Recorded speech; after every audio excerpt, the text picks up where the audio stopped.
ever cases where there's no comments.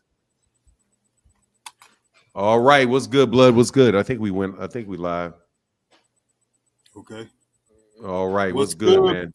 What's good, my brother? Man, I can't complain about a thing. This is just really weird. I wonder if this is on because there's no viewers, which is very, very odd for there to be no viewers. Oh no, See there's that? okay. There's 19. So 19 jumped on, and wait for some people to leave some comments, man. Put some comments in the comment section, man, because it looks. I think it's. You want me to put one? Let me put one here. Yeah, it Let me just put seems one. like that just seems real odd that there's no comments in the comment section. You saw my comment come up? Nope. There. Okay, now Oh yeah. Richard Parrish just left one. Okay. Okay. All right. Yeah, there you go. Looks okay. Here you go. All right. All right. Cool. Yeah. Yeah. Leave some comments, man. Y'all making me feel lonely, man. Hit that like button too. All right. Cool. Cool. Cool. There. All right. So let me say what's up to everybody as they come on as they come in the chat. Okay. Yeah. The comments just started coming. Richard Paris in the building. What's going on, man? Ralph One. What's happening with you, man? Chef Rio Crowley. Good morning. Good morning. Fresh Baker, Caesar TAMG, Big Ron family, what's good? Joseph Robinson in the building, what's going on, man? Kerr should have took that 25%. John Henry, what's going on, man? What's going on? Hunter Young in the building. Caesar TMG said, just left the gym, so I'm late. No, you're not late. We started at 9. We're starting at 9 a.m. 10 a.m. Eastern Standard Time on Sundays, man. Because it's Sunday, man. I need to give myself at least an hour, give myself an hour to sleep in one day a week. What's going on, Daryl? What's going on, Jay Butler? How you feeling? Platinum alkaline water in the building. What's going on, man? Frank Fresh Baker said Tank versus Martin, hopefully. Yeah, we're gonna get into that, man. Let me tell you real quick. We'll wait till like 150 people get in the building, man. But one topic that was a holdover from last week. Daryl McKinney said, good morning, Fanon. Blood in the chat. Smash the like button and let's go. Yes, sir. Hit that like button, man. Please hit that like button. Very, very important to hit the like button. What's going on? Virgil Wembley in the building. What's going on, man? How you feeling this morning? And what's up to everybody out there driving that truck? Good measure. Say good measure, my bro, Fanon. It's 10:17 a.m. my way. Man, I don't know how it could be 10:17. I think your clock is wrong. Hey, what's going on, man? I'm live. Hello?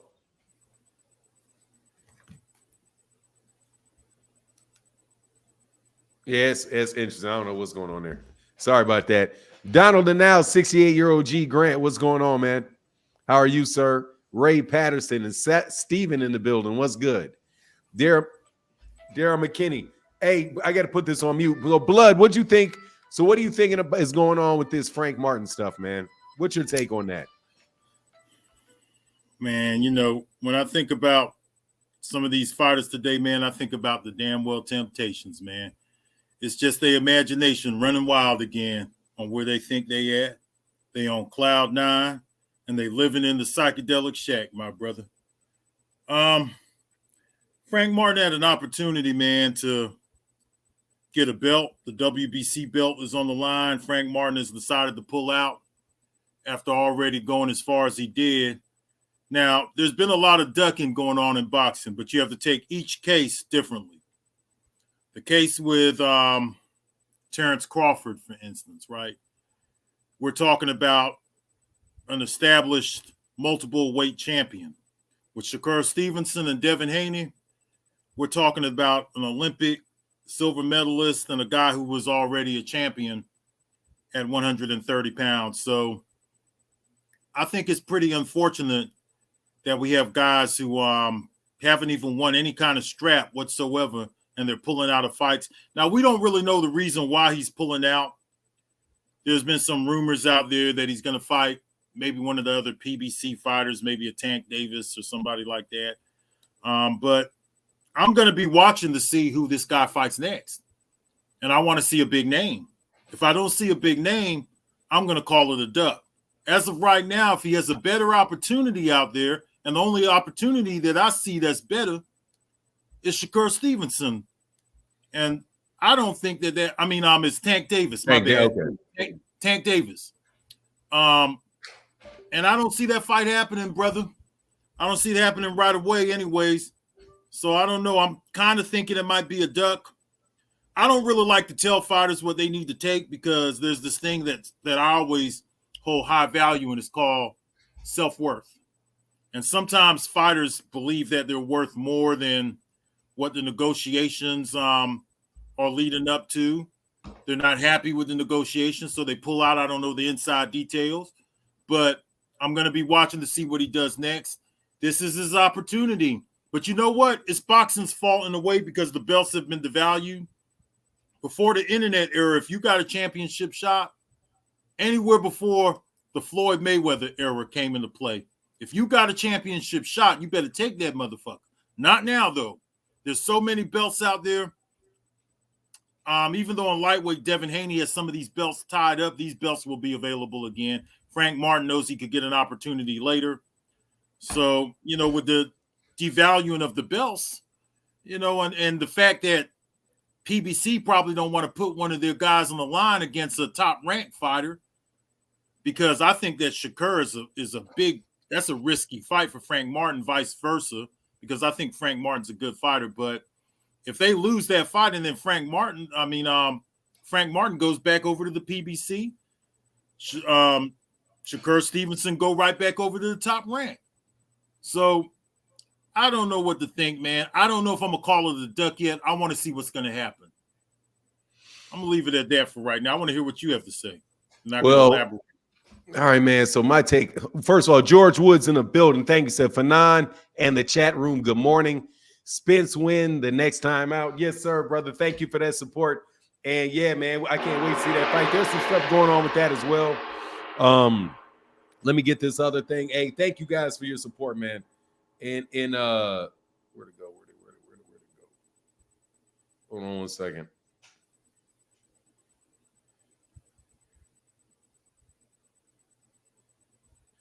Hey, yesterday, Mr. Michael Summers, brother. Thank you for the $30 holler, brother. Thank you for the $30 holler yesterday, man. It means an immense amount. Thank you so much for your support, man. And this morning, my guy, Mr. McKinney, said for the support. Thank you, brother, for keeping the lights on, man. It is how it happens. So thank you guys so much, man. Well, here's a couple things. First of all, I don't know whether or not Frank Martin ever accepted it. That was reports out of Top Rank that said that he had accepted it and the fight was done and they were giving out dates and all of that stuff. I don't know if it was ever really agreed to.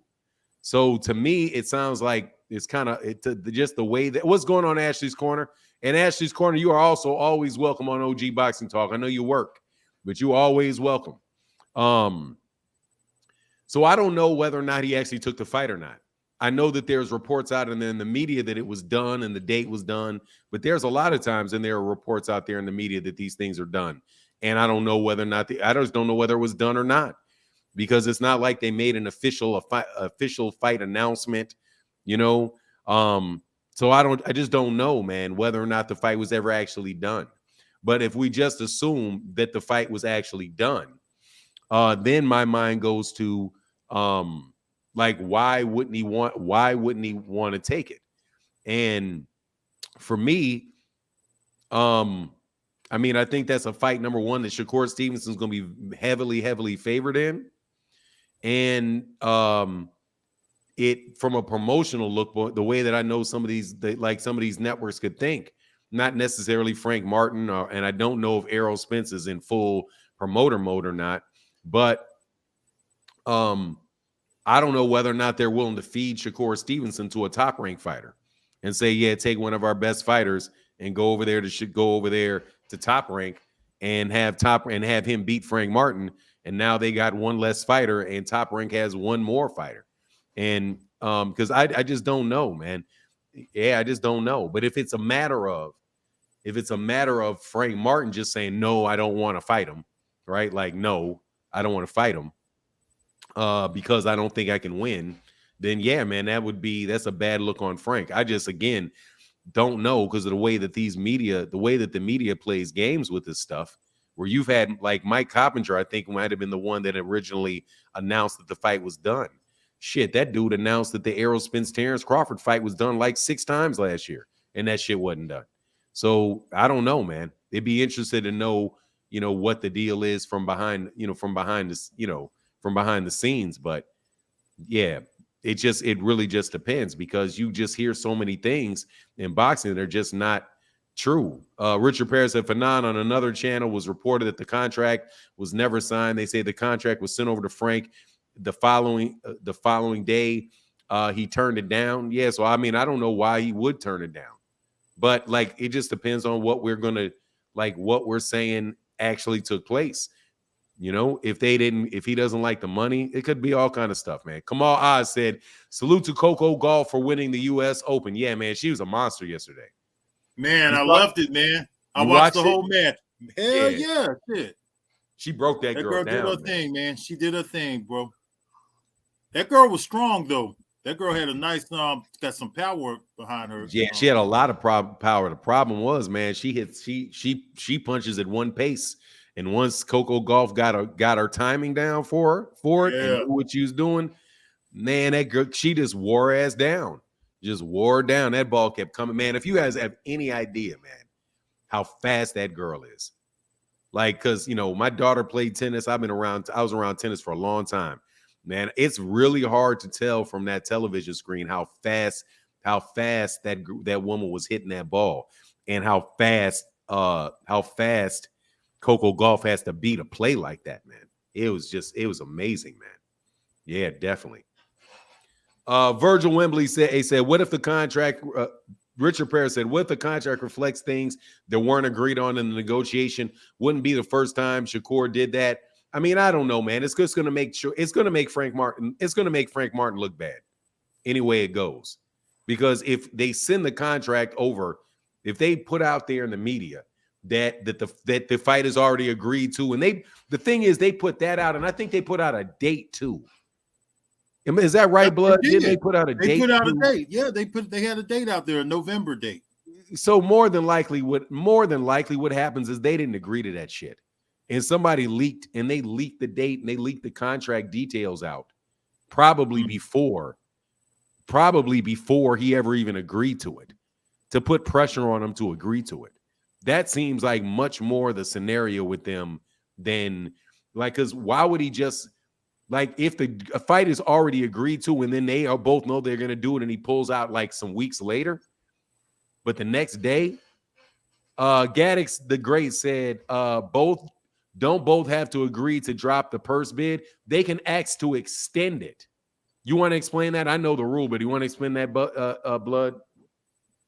Do they both have to agree to drop the purse date? Hold on, let me purse see. Bid. The purse bid. I can answer the question. So. Yeah, I believe so. Go ahead, Fanon. You got that one. Well, what they do a lot of times is they will say, I want to extend. They will cancel a purse bid because the teams got together and said, no, the negotiations are continuing. So they'll like push it on. Like, for example, they were going to have, I think that they were going to have they extended the date for, they'll just extend the date. And so both parties have to agree to extend the negotiation and extend the date. Another issue could be when they talk about the date is whether or not the PBC wants to fight on that date. There's just so many. That's just the funny thing to me. But if he just says no to a fight, then yeah, you could definitely call that a duck. I just don't know all the details. Hunter Young said November 16th. Hold on, it couldn't be November 16th. November 16th is a Thursday. Is that the date that you got? November 16th is a Thursday. There was a November date put out there, but I don't remember the exact. I read that there was a November date out there, but I'm not sure. People keep saying November 16th. November 16th is a Thursday. That's highly unlikely.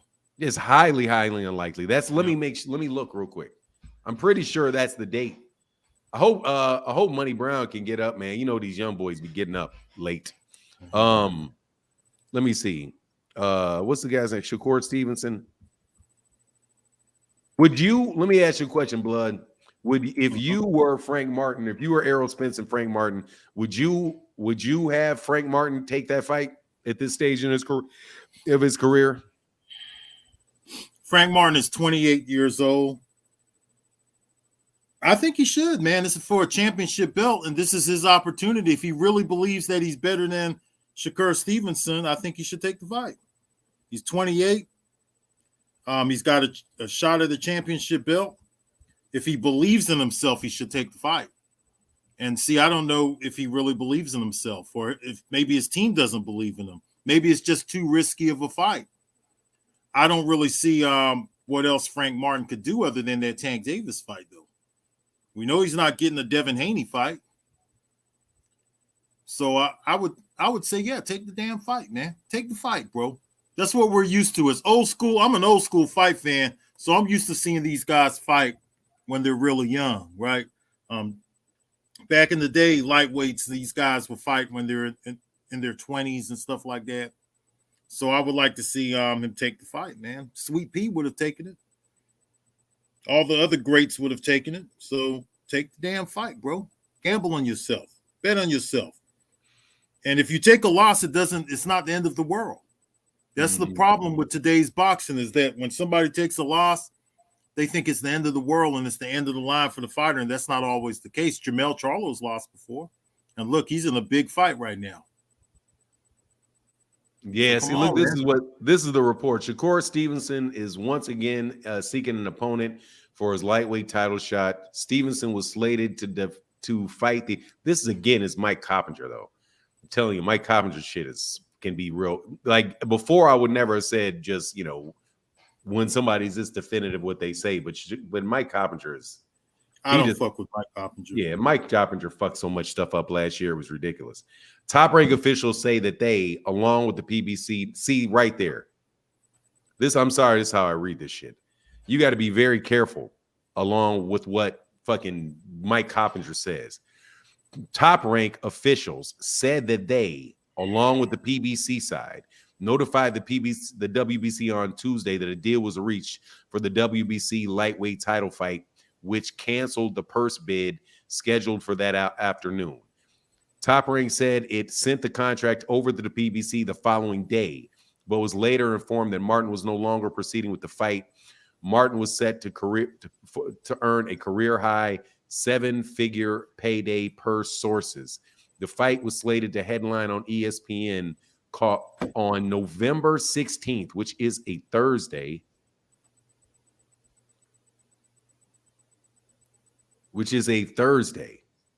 What the fuck? Why would you be having this fight on a Thursday? The next available contender in the WBC lightweight ranks is Edwin De Los Santos. Isn't Edwin De Los Santos also, doesn't he usually fight on the PBC as well? I'm not sure. I think he does. They could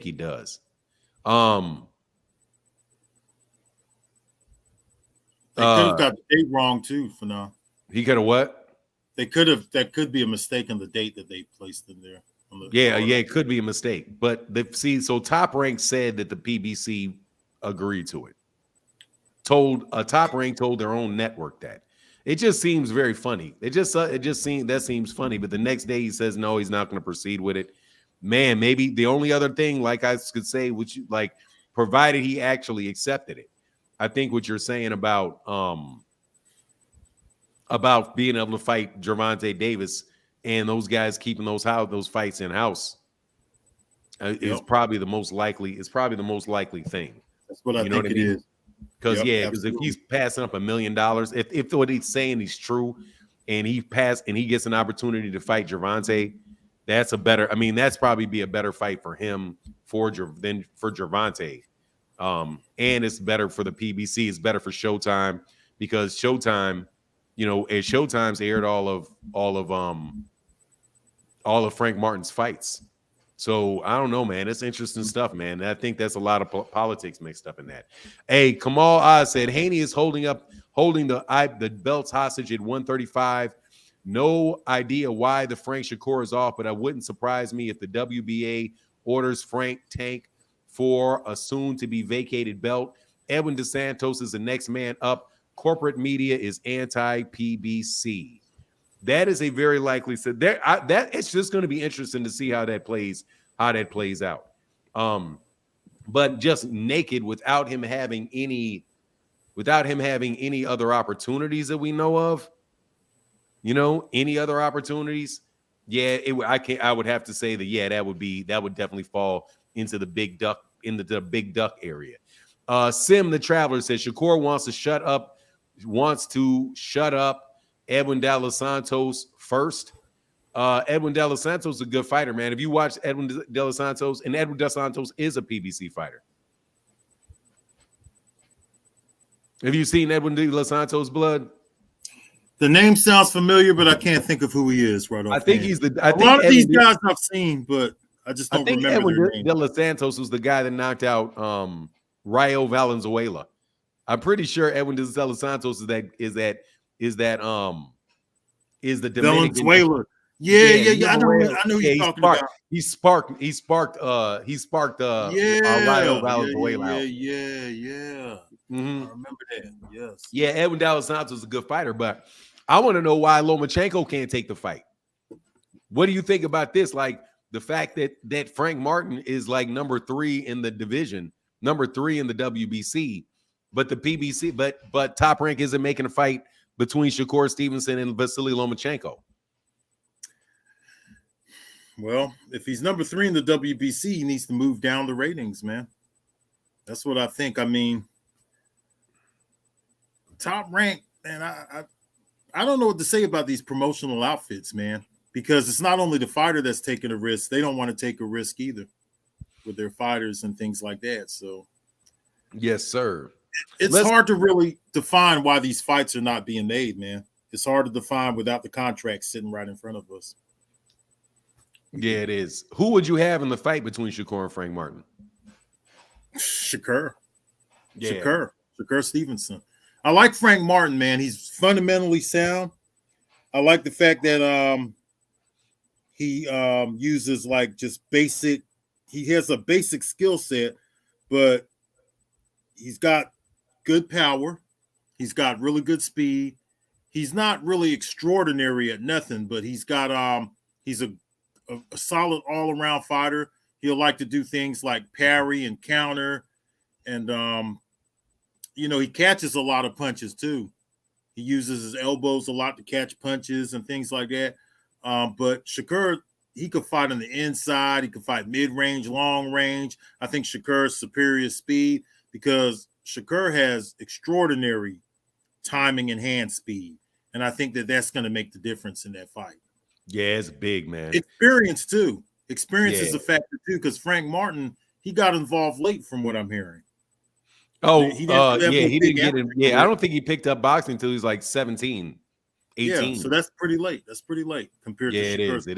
It is. We've been doing this shit for a long time, Yeah. Hey, we'll do your right. Said Phenom, I blocked or what? You skip me every day. Hey man, put the name, put asterisk and Phenom in there. And I'll try to pay attention to it, brother. I'm sorry, man. I'm not doing it on purpose. Trust me. You're probably not a troll.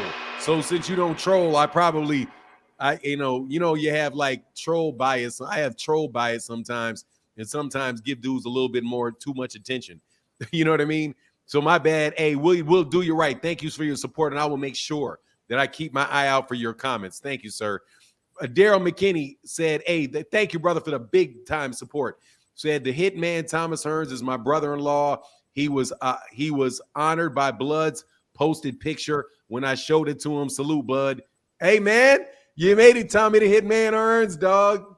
Nice. Yeah, that's nice. That feels good, don't it? Yeah, that does. Yeah, that's one of my heroes, man, Thomas Hearns. The Hitman. Man, that's what's up.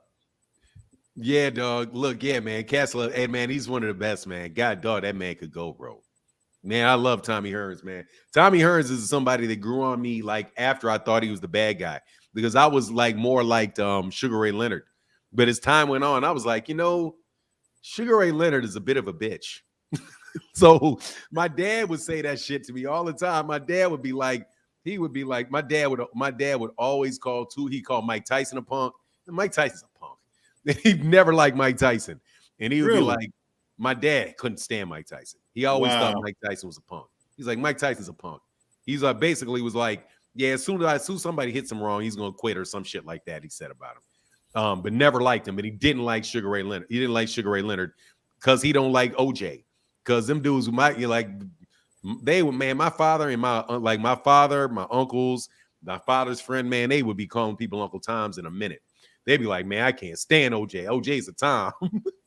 So anybody that smiles, I can understand it with OJ, but Sugar Ray Leonard, man, he had a black woman, man. Yeah, for a little while. Then he got rid of her, you know. Then he replaced her with another black woman. Nah. Did he get him a white woman? Man, he with a white woman, been with a white woman for like forever. I think she's white, you know, unless she just, you know, unless she's like your people or something, blood. You never know what you yelling Negroes. You know, what's going on. Come on now. We don't know, man. You don't know. Hey, but yeah. You wanted to talk. What? You wanted to talk. Hey, man, dude, I'd be poking fun at people about that shit. But whatever, man. Look, yeah. So, so look, this is the agenda we're gonna do. We'll get back to this, but we got some other good stuff to talk about, man. And please keep asking your questions in the super chats. For you say, my guy Jay Stan said, shout out to Blood Box and salute to you. This is Stan J Blood. We used to chop it up way back in 2008, 2009. Used to call me country because of my accent.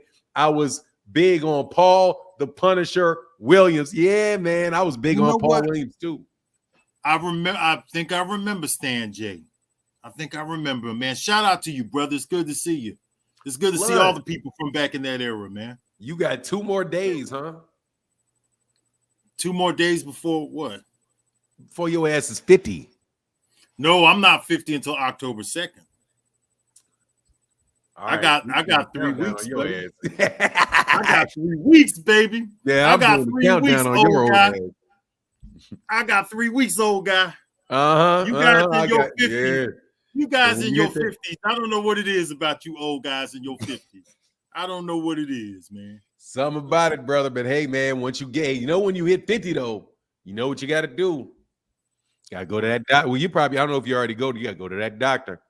No, don't talk about that. 50 years old, you got to get that hand put up your ass. Blah. Don't bring it up.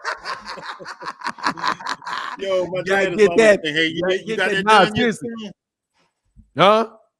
My dad asked me about that one. He said, son, you need to go and get that done. Immediately. I'm like, shit. No, seriously, bro. You got to do that. You got to get the colon. First of all, you don't, and that's not even true that they got to do that like that. They just give you a blood test for that prostate shit. But they'll give you a blood test for that, but you got to get that colonoscopy. You got to get the colonoscopy. You got to kick your 6 months. You got to go to the doctor every 6 months. Make sure all your shit's together, dog, because we trying to get to 80, dog. We need to be the real OG boxing talking this bitch. I want to get there. But you know what? Yeah. Now they used to say life begins at 40. Now I changed that shit to 50.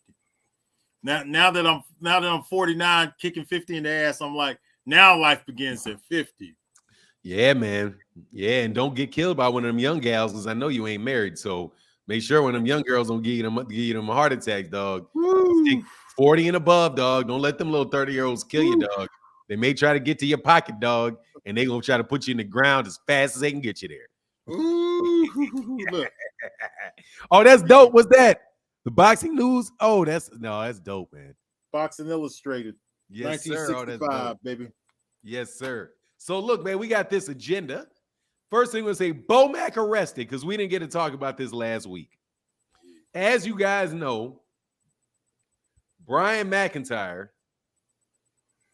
he said, yeah, Terrell said, doctors use blood tests now for colon. No, they don't. They give you a colonoscopy, homie. They use blood tests for Nah, it's blood test. It's blood test, bro. It's blood test. Let me tell you what the process is for y'all cats about to get older. Okay? Here's the thing. For the prostate check, they can use the blood because it's some PMI level or some shit like that. They can use that for that.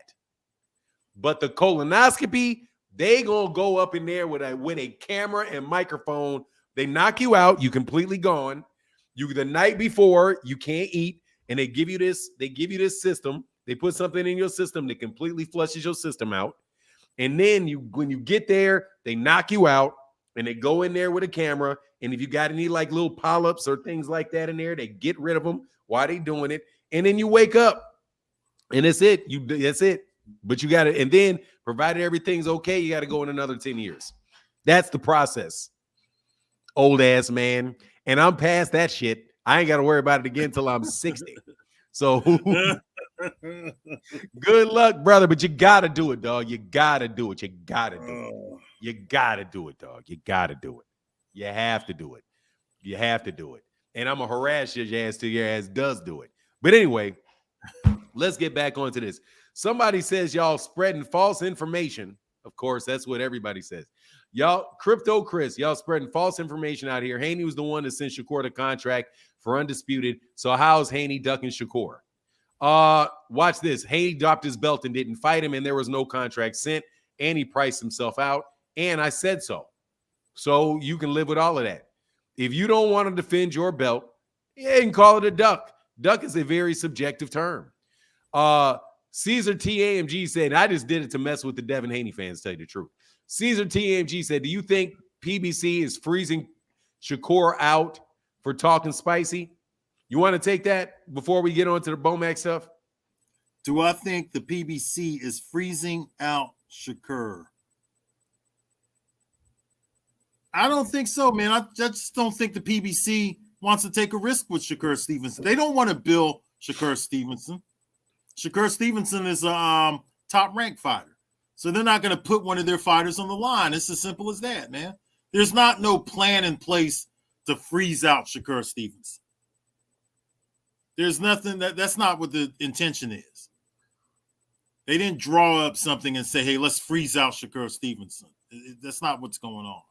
They're just not going to put Frank Martin on the line, man. They don't want to build up a top-ranked star over there at the PBC. That's all it is. Lose one and let them gain. Exactly. That shit doesn't make, from a business point of view, that wouldn't make sense for Showtime. That wouldn't make sense for Showtime. So if Showtime doesn't want the fight, and Showtime's like, nah, let's build this dude. We can build this into a big fight between somebody that will help us. You know, Tank Davis. They would use him for Tank Davis is who they would use him for. Maryland Gas said, why is Bruce Gas blocked? I don't know why he's blocked. I don't know that if he is blocked. He probably says something crazy, but I don't know.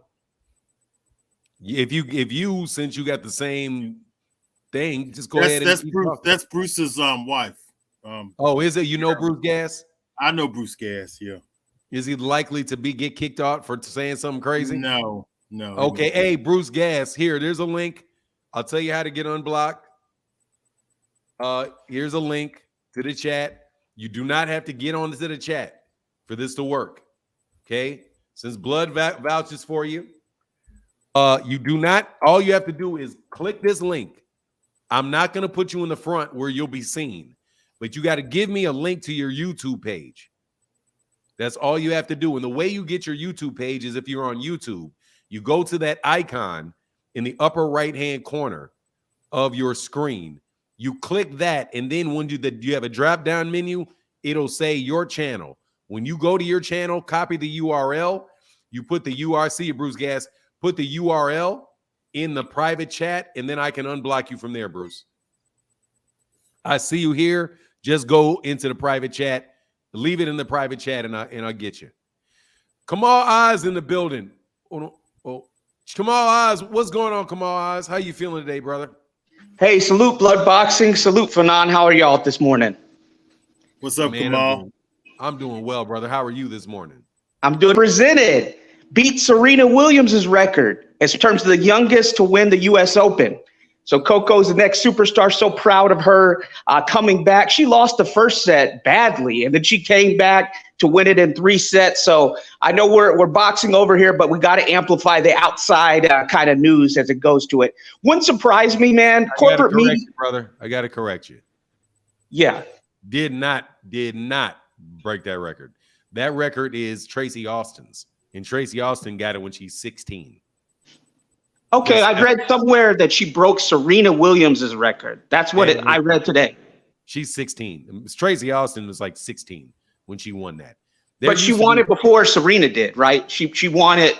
She was younger. Serena? Yeah, because yeah. That's what I was talking about. I was just talking about Serena, not Tracy Austin. Oh, she Serena won Williams it at a younger age than Serena Williams did? Yes. Yeah, that's what I was talking about. Okay.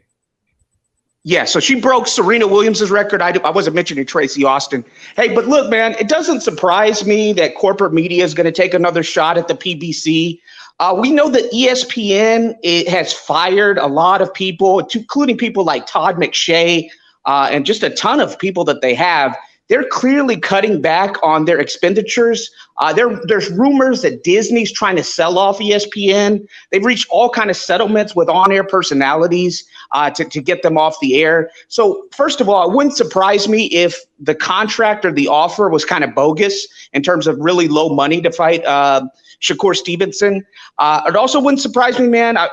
My big thing is boxers who are holding belts hostage. Devin Haney has no reason to be fighting for the to be fighting at 140 for Regis Progress's title while simultaneously holding up the division below him.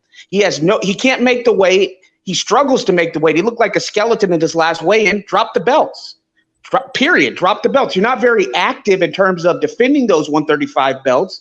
So drop him and let's get the 135-pound division going again.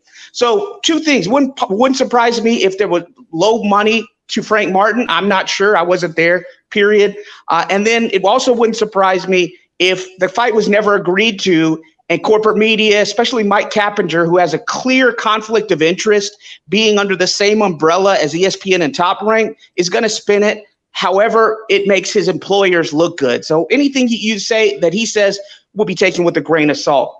Next man up, though, Edwin De Los Santos has been calling out Shakur Stevenson. Hasn't really gone noticed until yesterday, so maybe we'll get that Edwin De Los Santos fight. He is a PBC fighter. He did knock out El Rayo viciously, and then in his last fight on PBC, he did show that he could box, so he wasn't really swinging for the fences. So the guy can do a little bit of everything. In my opinion, if Shakur fights and beats Edwin De Los Santos, it will be by far the best win on his resume. We're seeing a lot of top Dominican talents, many of which are affiliated with PBC coming up here, including Carlos Adames and De Los Santos among them.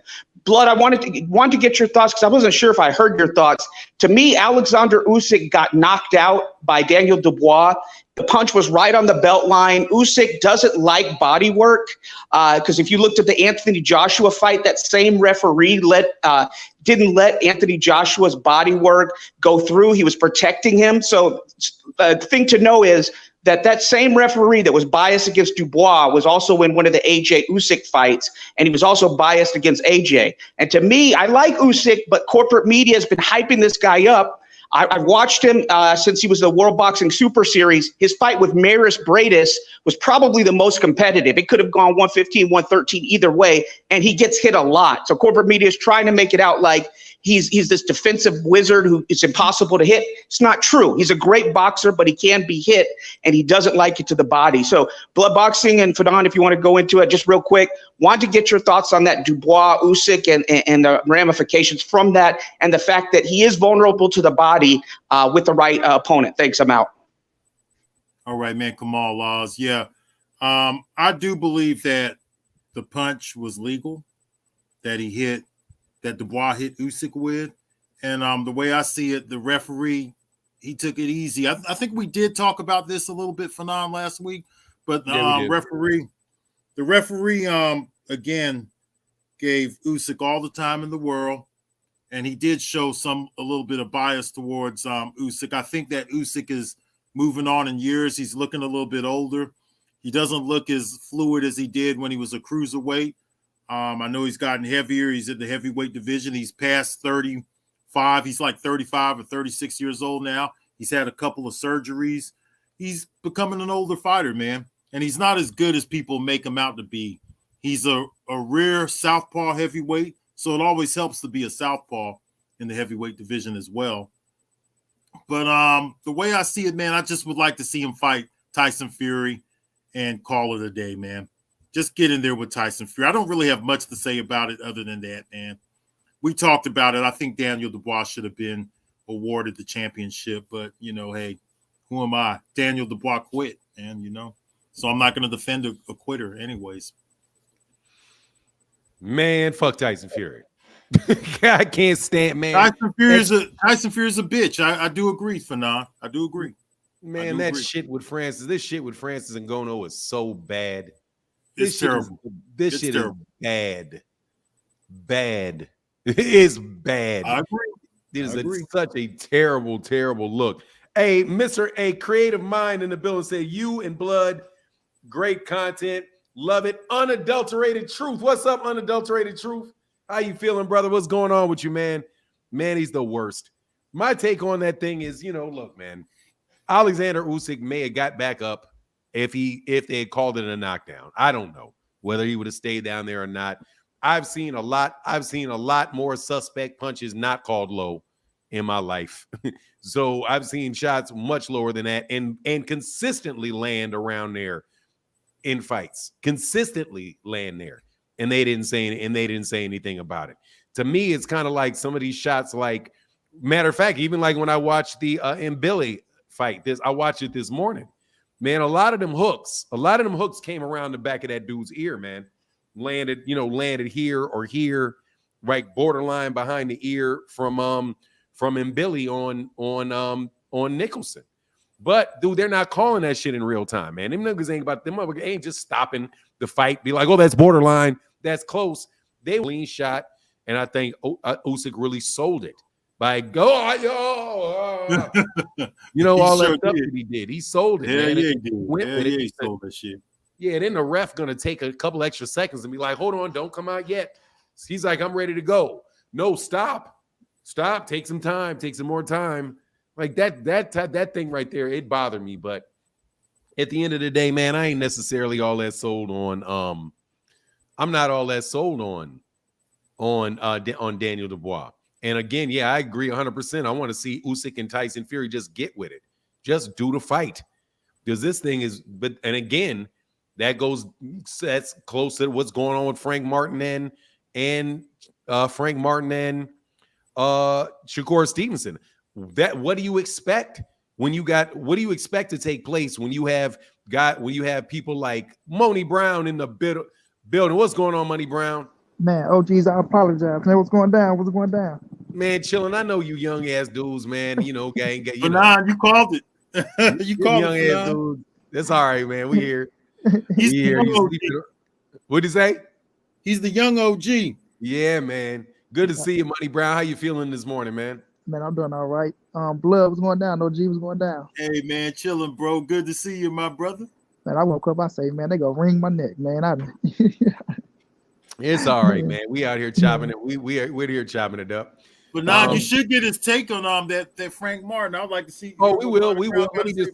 Yeah, okay. I'm gonna run it back. Let me run back just a second, man. On that. Oh, I just wanted to finish that point and it'll be a nice little segue to it. Hey, man, I'm gonna tell you right now, man. You're gonna get blocked for shit like that, bro. Okay, so I'm gonna put you on timeout. Mr. Good, the next one your ass gonna get thrown out. Oh, Coach Ari said, "Good morning, Fanon. Put him in the cell." That's for Bomac and what they think need to happen to Bomac.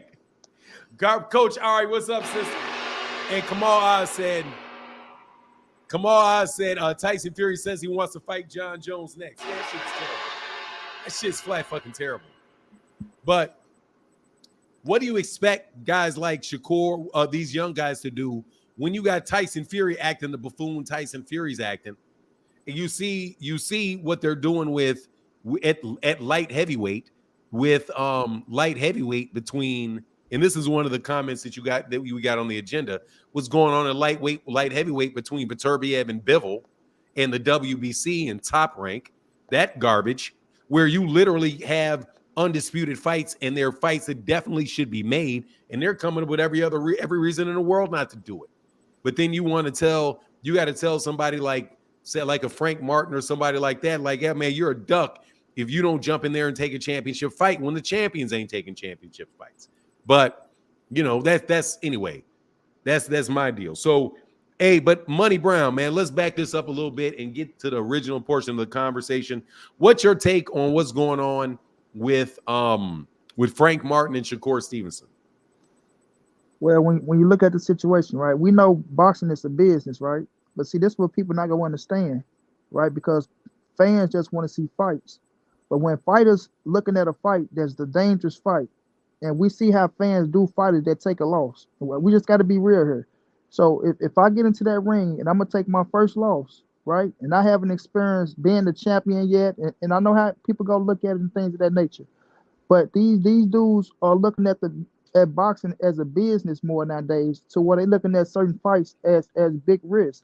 And when you get in there, you fight somebody like a Shakur Stevenson, right? Who we know is the favorite in the fight, right? Frank is a hell of a fighter. Not saying he's afraid or nothing like that, but they want to get compensated. You know what I mean? And if it don't meet the risk, then they not go perform. That's just what it is nowadays. Boxing is not fan friendly.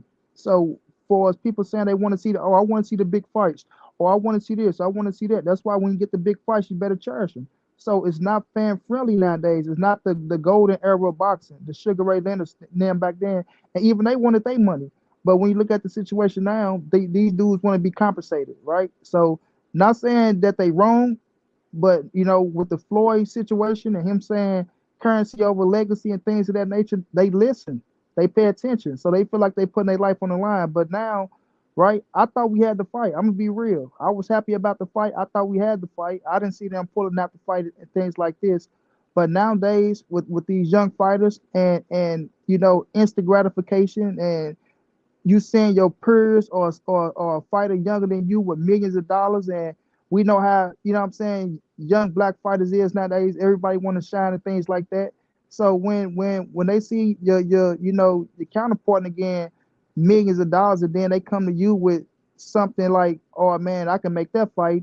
You know what I'm saying? Another fighter that's not so tough. You know what I mean? And like I say, it's chess, not checkers. So when we're looking at these situations, people quick to point the finger and be like, oh man, the dude's a duck, he's afraid of this, he's afraid of that. When it's like, shit, man, people, like you said, everybody moving a certain way nowadays. Ain't nobody fighting the top competition when it's right there in front of them. You know what I mean? So it's like when we just looking at the situation, the currency go play a part nowadays. Who it is, who you standing in front of, and do the risk meet the reward? You know what I mean? And if the reward is not there and it's a high risk, then these dudes go turn it down. You know what I mean? And that's just the nature of the beast nowadays. Yeah, no doubt about it, man. I just find it real. I just don't trust those reports, bro. Average Joe said, tapping in for nine. Frank Duck say it ain't so. Look, man, you guys can call it whatever you want to call it. That fight ain't gonna take place. The fight ain't taking place. Fight ain't taking place. So you say you don't trust the reports now. So what you think? Look, let me tell you, man. Like when I say I don't really trust, first of all, it's Mike Coppinger putting the shit out. So the fact that these dudes said that they got the fight done, the fight is done for November 16th. How many times last year did Mike Coppinger tell us fights were done and the fights weren't done? Okay. So what you're saying is the fight probably was never done. Like, you know what I mean? They never came to an agreement. I got you. Okay. Yeah, I don't know. That could be true. That can be true. I don't know. Them dudes could have said like usually what happens in purse bids. Let me get to Kamal Oz real quick. Because Kamal paying the bills. Kamal said, funny how people ask the PBC freezing Shakur out for the Frank. Oh, I'm sorry. Funny how people ask is PBC freezing Shakur out for the Frank fight not happening, but aren't asking the same of Arum and Loma. That's an in-house and legacy fight. Watch the corporate media deflection. I think that is a very, very good point about the fact that the first guy not to fight Shakur Stevenson is Vasily Lomachenko. And Vasily Lomachenko had even petitioned the WBC to remain number one so that he could get a shot at the title. And Vasily Lomachenko is trying, it looks as if they are trying to get a fight between Vasily Lomachenko and George Kambosos. So if anybody is freezing out Shakur Stevenson from major championship fights as far as an organization goes, it's Top Rank themselves. And I don't think that they would have given Shakur Stevenson even a shot at Oscar Valdez if there wasn't that stuff around steroids. Not steroids. Remember when Terrence Crawford sued Bob Arum and called racial bias and all of that stuff related to him not promoting him? Yeah. It was right after that that Shakur Stevenson got the fight with Oscar Valdez. Before that, they were never really even trying to do that. So yeah, I think that is a very good example you brought up, Kamal. Now, for me, it's the point that I was making to Money Brown is that number one, Mike Coppinger has gotten fight dates being done wrong like 4 or 5 times last year. And so when Mike Coppinger tells me something's done, I got to take it with a grain of salt to begin with. So what winds up happening is he puts out a video, a report saying that the fight is done and that both parties have agreed, and Top Rank tells him that the PBC agreed to it and that it's going to be on November 16th, and this is going to be a 7-figure payday. But he doesn't say in that article that the PBC verified that with him. And you very well could have had a situation where they both agreed to petition the sanctioning by the WBC to extend it. So what I'm saying is that the idea that Frank Martin and those guys actually agreed to the fight is coming from Mike Coppinger, and Mike Coppinger did that shit to the PBC and Errol Spence Jr. like 3 or 4 times last year. The fight is all but agreed to for October. The fight is all to agree to but November. Terrence Crawford has agreed to all terms, all material terms. They're only waiting for the document to be sent back. Mike Coppinger did that shit 3-4 times last year, where he said fights were done and the fight winds up not being done. So even when it came out that the fight was done, I said, hold on, man, I don't know whether it's done or not. Pull out Bandit, you can click the link. You tell me where Frank Martin's team said that they accepted the fight. Tell me where they did it. If you say the fight is signed off on and the very next day it's not done, how is the fight done? How do you agree and then the very next day, it's not like they agreed, they signed the contract, he pulls out of the fight, citing an injury or something. Right. Whose word are you relying on that this fight got signed?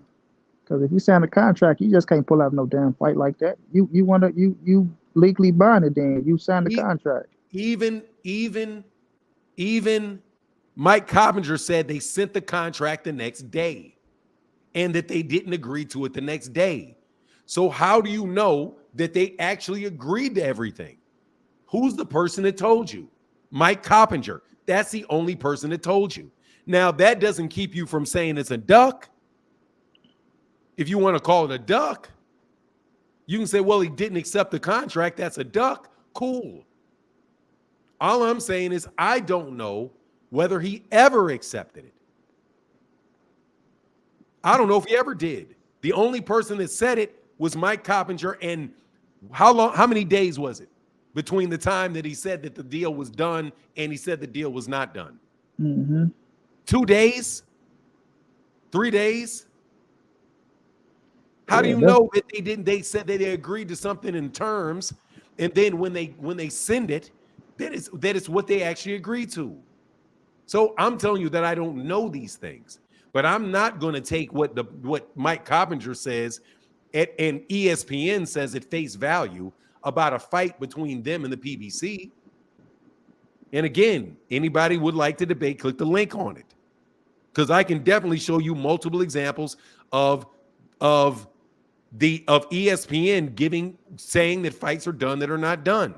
Do you remember when Dan Raphael said the fight was done between Anthony Joshua and Luis Ortiz when he was with ESPN? You remember that? Yep. ESPN reported that too, that a fight was done between Anthony Joshua and Luis Ortiz. Luis Did Ortiz. Did that fight ever take place? No. They kicked him off. They kicked him back to America. Yeah, there's plenty of examples of the media telling you a fight that's done is not done. Now, I'm not saying that the fight isn't, that the man's not ducking. If that is almost irrelevant to the point of whether or not, okay, if I send a contract, are you supposed to take it? You know what I mean? Anyway, so that's me, man. But if you say, come on, I'm telling you, I'm speaking strictly off what I know. I'm not taking nothing that anybody says for granted. that it is 100% right, especially if it's somebody that has given me bad information before, or somebody that's given me bad information on multiple occasions. It doesn't make sense to me that they would agree to it on Monday and then not agree to it on Wednesday. Why would they? It's not like they couldn't have just said no to begin with. They could have just said no to begin with. Yeah. That's my take. Sky Mill said, "See you for not, feel you for not," because they leave a lot of info in that gray area. I just don't. All I'm telling you is I don't know. But if you just naked take what Mike Coppinger says at face value, then yeah, it looks like they got like, oh yeah, I'll take the fight, and then they turn around, oh, I don't want to take the fight. Maybe Mike Coppinger should have slowed down a couple days and waited till he heard whether or not the contract was signed or not. Right? You know, everybody want to be first nowadays. Yeah, that's Even Mike Coppinger. Yep. Huh? Even Mike Coppinger wants to be first. Yeah, I mean, they do. He reports a lot of bullshit. I don't fuck with Coppinger. I'm telling you, I don't fuck with him. There's a few of those guys, man, those Twitter guys and stuff, Instagram. I don't think Coppinger's on YouTube, so I don't have to deal with him anyway. No, he's not. Hey, Windy City Assassin said, remember Crawford agreed to everything, but didn't sign. He signed everything. This coming from Bud's playbook. Dude, this shit comes straight out of Mike Coppinger's playbook. Mike Coppinger is somebody that will definitely. What did Mike Coppinger say? I'll get you in a second. Hey, Big Ron says super chat. What is that, Big Ron? I'll get to Mike. I'll get to that. Phoenix Sator said Fanon, but what about the purse bid? They had to come to some sort of agreement, if not to purse bid. All they got to do is say that they're continuing to negotiate and ask for an extension. That's all they got to do. They don't have to come to an agreement to do it. They say, can we get an extension? We want to negotiate a little bit longer. If both parties say, yeah, we can continue to negotiate, they can cancel a purse bid. And the WBC does that all the time. Mike Coppinger saying that we've reached an agreement. Well, did you reach an agreement? Does that, to me, when you say you reached an agreement, hey, Big Dog Willie said the Haney cult is blaming Shakur for Martin ducking. Is blaming. I don't understand how Shakur would be to blame for this at all. I don't get that at all, That's brother. what fanboys do, bro. What do you say? That's what fanboys do, brother. Man, it's crazy. They always blame somebody. Thank you, brother, for that support, Big Dog Willie. You don't got So nothing yeah, to do that's with my. Shakur Go ahead, Stevenson. Blood. I'm sorry. It don't got shit to do with Shakur Stevenson. This whole thing. They're saying that Frank Martin is the one who's not happy. So, I mean, shit, I don't know really what to believe, but I'm not even gonna blame Frank Martin until I know more information. Mm-hmm. I'm gonna wait and see what develops over the next few weeks. But the Haney cult could say all they want. They don't know boxing. They won't come up here with that shit. Hit the link. Hit the motherfucking link. You got me, Fanon, and Monty Brown. Stop being scared. No, they don't show up, dog. We've been fried. They've been fried way too many times. So if L Southfly said, if this was a fighter you wasn't a fan of that did this, you would take it and run with it. You know what I love? I love when people try to read people's minds. I want to know where all of a sudden people became gigantic, huge Frank Martin fans. Mm-hmm. When was this time where people have, when I've done or anybody on this panel has sat around and talked about Frank Martin for days on end? When did this take place? I'm telling you very, very clearly what I think. If you give me information and I don't trust the source, I don't trust Mike Coppinger as the source. I don't trust Mike Coppinger as a source. Right. Because Mike Coppinger has given me things multiple times that were not correct. I never heard Frank Martin or Errol Spence Jr. I can go to Errol Spence Jr.'s page right now. I don't see anything on Errol Spence Jr.'s page that says we took this fight. We're looking forward to this fight. I don't see. Somebody go look in Frank Martin's page and see where Frank Martin announced the fight. And I know that people do things to try to get leverage by putting pressure out there and saying the fight's done. Especially Mike Coppinger, who said that in the past. Now, if you would like to jump up here and tell me how Mike Coppinger's word is beyond challenge, let me hear it. Let me know. But I'm not going to just jump out here and call a man a duck just not knowing anything. Other than you just say, hey man, if you offer a deal, then you got to take it. I didn't call Devin. I didn't call in the same scenario. I didn't call Shakur Stevenson a duck. Because I said, look, Devin Haney said 25%, whatever it was, right? A 25%. I didn't say Shakur Stevenson was ducking Devin Haney because he wouldn't take 25%. When he had, I said he wasn't one because the minimum that he was going to get is 30% from the WBC. So anybody that wants to tell, and I tell you, I welcome you to come up here.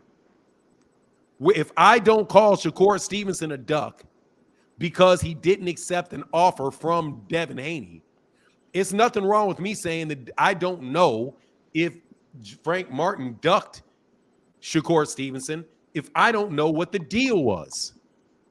But you guys are talking and saying, well, he accepted it, now he didn't accept it.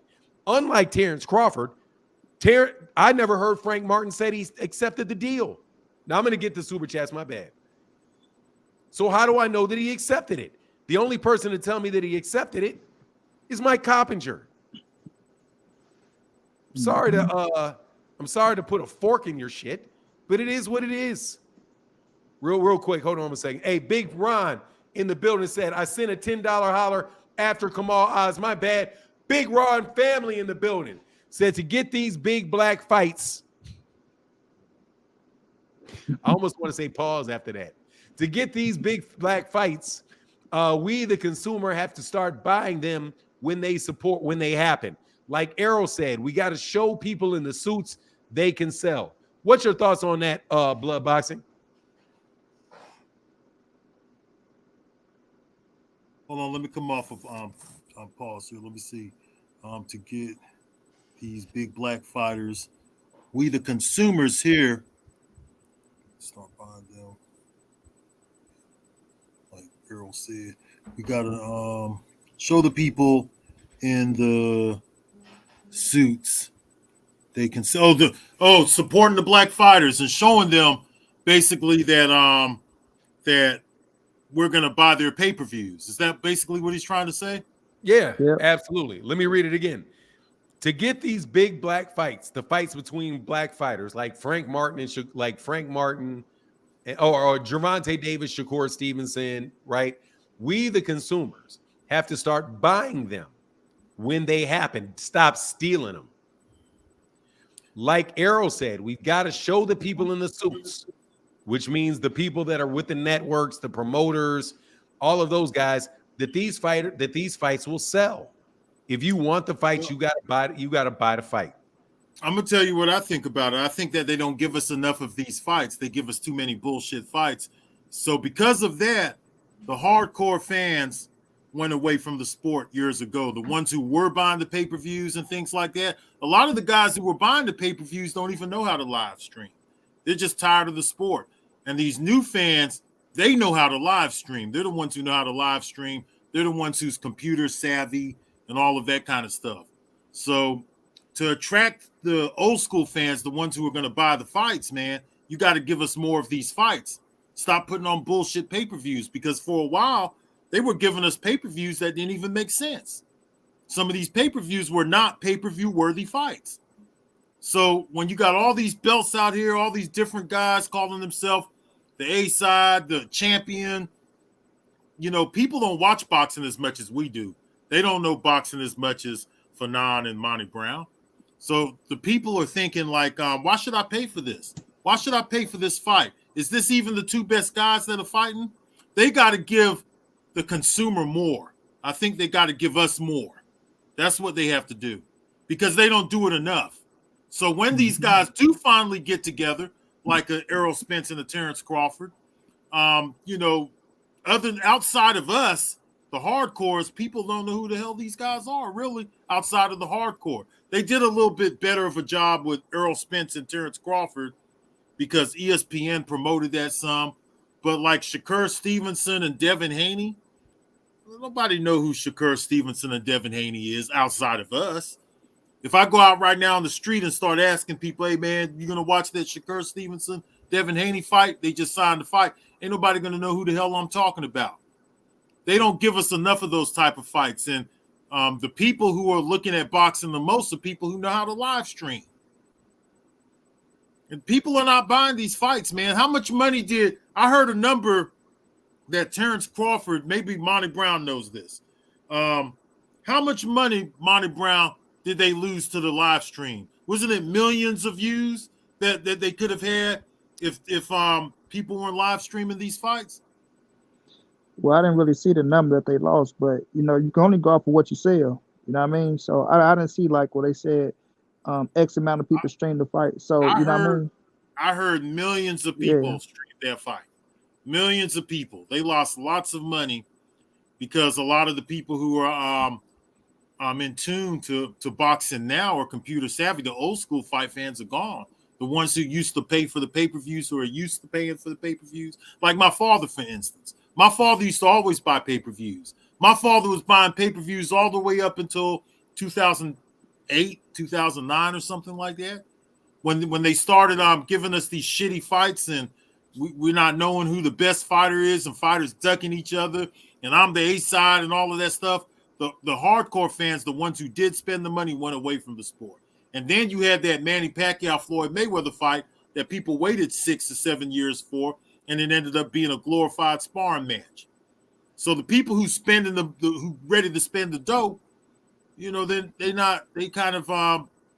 stomach has ran sour of the sport, bro. That's what it is. They're going to continue to stream these fights, bro. And you could say that these are not hardcore boxing fans, but shit, these guys are hardcore boxing fans. They just know how to get the fight for free now. Right. Yeah. Well, let me get a couple of these super chats. Big Ryan family said, I sent a $10 holler after Kamal. Thank you, brother. And I made sure we spent a long time on that too, brother. Thank you, man. Phenomenal show. Phenomenal show says PBC blocked Mike Coppinger's credentials from the Errol and Terrence fight for a reason. He's full of shit. That's another thing. Mike Coppinger, and that's what I meant to mean, phenomenal show. Mike Coppinger literally was not allowed to cover PBC events. And Mike Coppinger is literally out there on tape, on film, or whatever you want to call it, saying, I learned to punish people who don't give him the information that he wants. Mike Coppinger has admitted that he will punish people that he doesn't like or that don't work with him. Mike Coppinger is like, I'm telling you, you got to take what Mike Coppinger says with a grain of salt. Kamal Oz in the building said, can I get a 10 count for the victims of the brutal terrorist attack in Mali early this week and the dead from the massive earthquake in Morocco? Absolutely.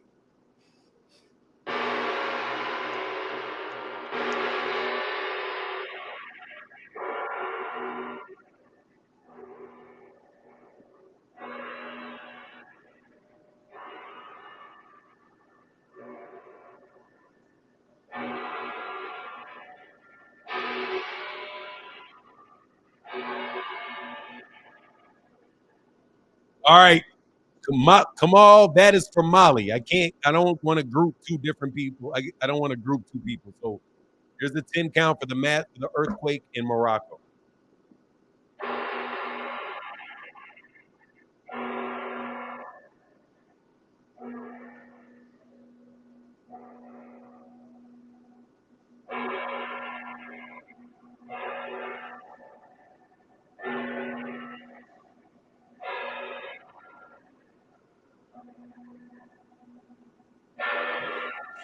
Rest in peace. Rest in peace. Rest in peace. Rest in peace. Yeah, Michael Douglas to their family, man. EJ stole my money. What is this? Fanon. Trap Squad said you only have 300 people. It's not fair to you. Seems like 1,000. Scribers not 13. Trap Squad, you're a moron. What do you care, bro? If there's 320 people in a live stream on a Sunday morning, do you have 320 people in your live stream on a Sunday morning? Talk when there's not a big fight. How about you do what you do and I do what I do? You're tripping, but good to know that you're not worth being in here. Nice to see you, King. Nice to see you, King. Why are you worried about what the next man doing anyway, man? Take your ass on somewhere, man. Yeah, dude, we didn't ask you to come over and see us. Dude, you go somewhere else. That's that dude King. Watch this shit. Do you know how many YouTube channels that there are, boxing YouTube channels, that have over 300 people in their chat, in their live chat on at 8 o'clock in the morning, 9 o'clock in the morning? 2. Other than me, 2. So, thank you very much, bro. There's going to be between 5,000 or 6,000 people that watch this live stream. 5 or 6, because people come in and out. So this will be seen by between 4,000 and 6,000 people, which, in my opinion, I'll take it. Thank you very much. Now, King, get your bitch ass up here and stop hiding. That's why I don't like you, dude. Because you hide your hands and throw rocks.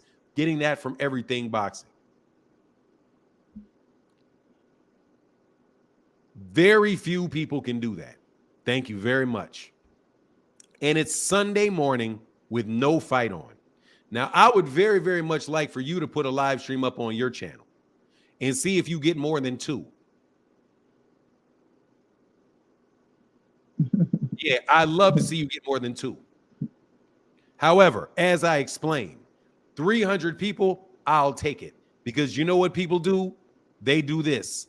Kamal Oz supports. Thank you guys so much for watching the channel. Can't believe that losers out here trying to call winners losers. Get your raggedy ass up here and click this link. This shit is ridiculous. Sky Miller said this man constant viewers every day, not sometimes every day. Dude, I do 50,000 views a day on this, just so you know. I do between 50 and 90,000 views a day on this channel. Now, when you do that, start talking something to me. Other than that, shut your raggedy ass up and click the link. Anyway, yeah, that's offensive to me, bro. That's offensive. Anyway, losers. Where were we at, man? I'm sorry, I digressed, because that's nobody but King, bitch ass, who can jump his ass on the chat anytime you want. Alan Johnson, what's up? Oh, let's get to the Yeah, don't let that dude. Don't let that dude. You know what I'm saying? But his ass is one of the viewers over here, but he talking. So we thank you for the view. Yeah, no, his ass one of the views over here. You want to come over and talk about who's in somebody's chat. Like for now, I said, let's see you hold 2. Now I want to see you hold 1 subscriber for 10 minutes. 1 subscriber for 10 minutes. Motherfucker being there talking to herself. Crazy. So here's the first. The Bomac getting arrested. How do you think this is gonna affect the upcoming fight? That's for my guy Money Brown. What do you think is gonna happen in this fight? What do you think about that scenario? Free my guy Bomac, man. Bomac, my guy. You know, we got a love-hate relationship, but that's my dude, man. But it depends on how long they keep him. You know what I mean? Like, I'm quite sure you got some high-powered lawyers. They trying to get him up out of there in this situation, things of that nature, right? So, I mean, how it'll affect any fighter if you the top trainer, right? But if you somebody like a Terrence Crawford, who's been with 3 trainers your whole career, it's not gonna really bother him that much. But if you was a trainer that went over and you was getting the Bomac effect, then it might bother you if you don't have somebody else to come in and help you out and things of that nature. So it depends on which fighter it is, how long you've been with Bomac, right? I'm quite sure if you got a fight coming up and you're not there, you go look elsewhere for another trainer just to, to get by. But, it depends on who it is. So which fight they talking about? They talking about the Terrence Crawford fight? Yeah. Oh Yeah, yeah, Terrence so Crawford, Errol Spence. Yeah. Errol I feel Spence, like yeah, the Errol Spence one, yeah.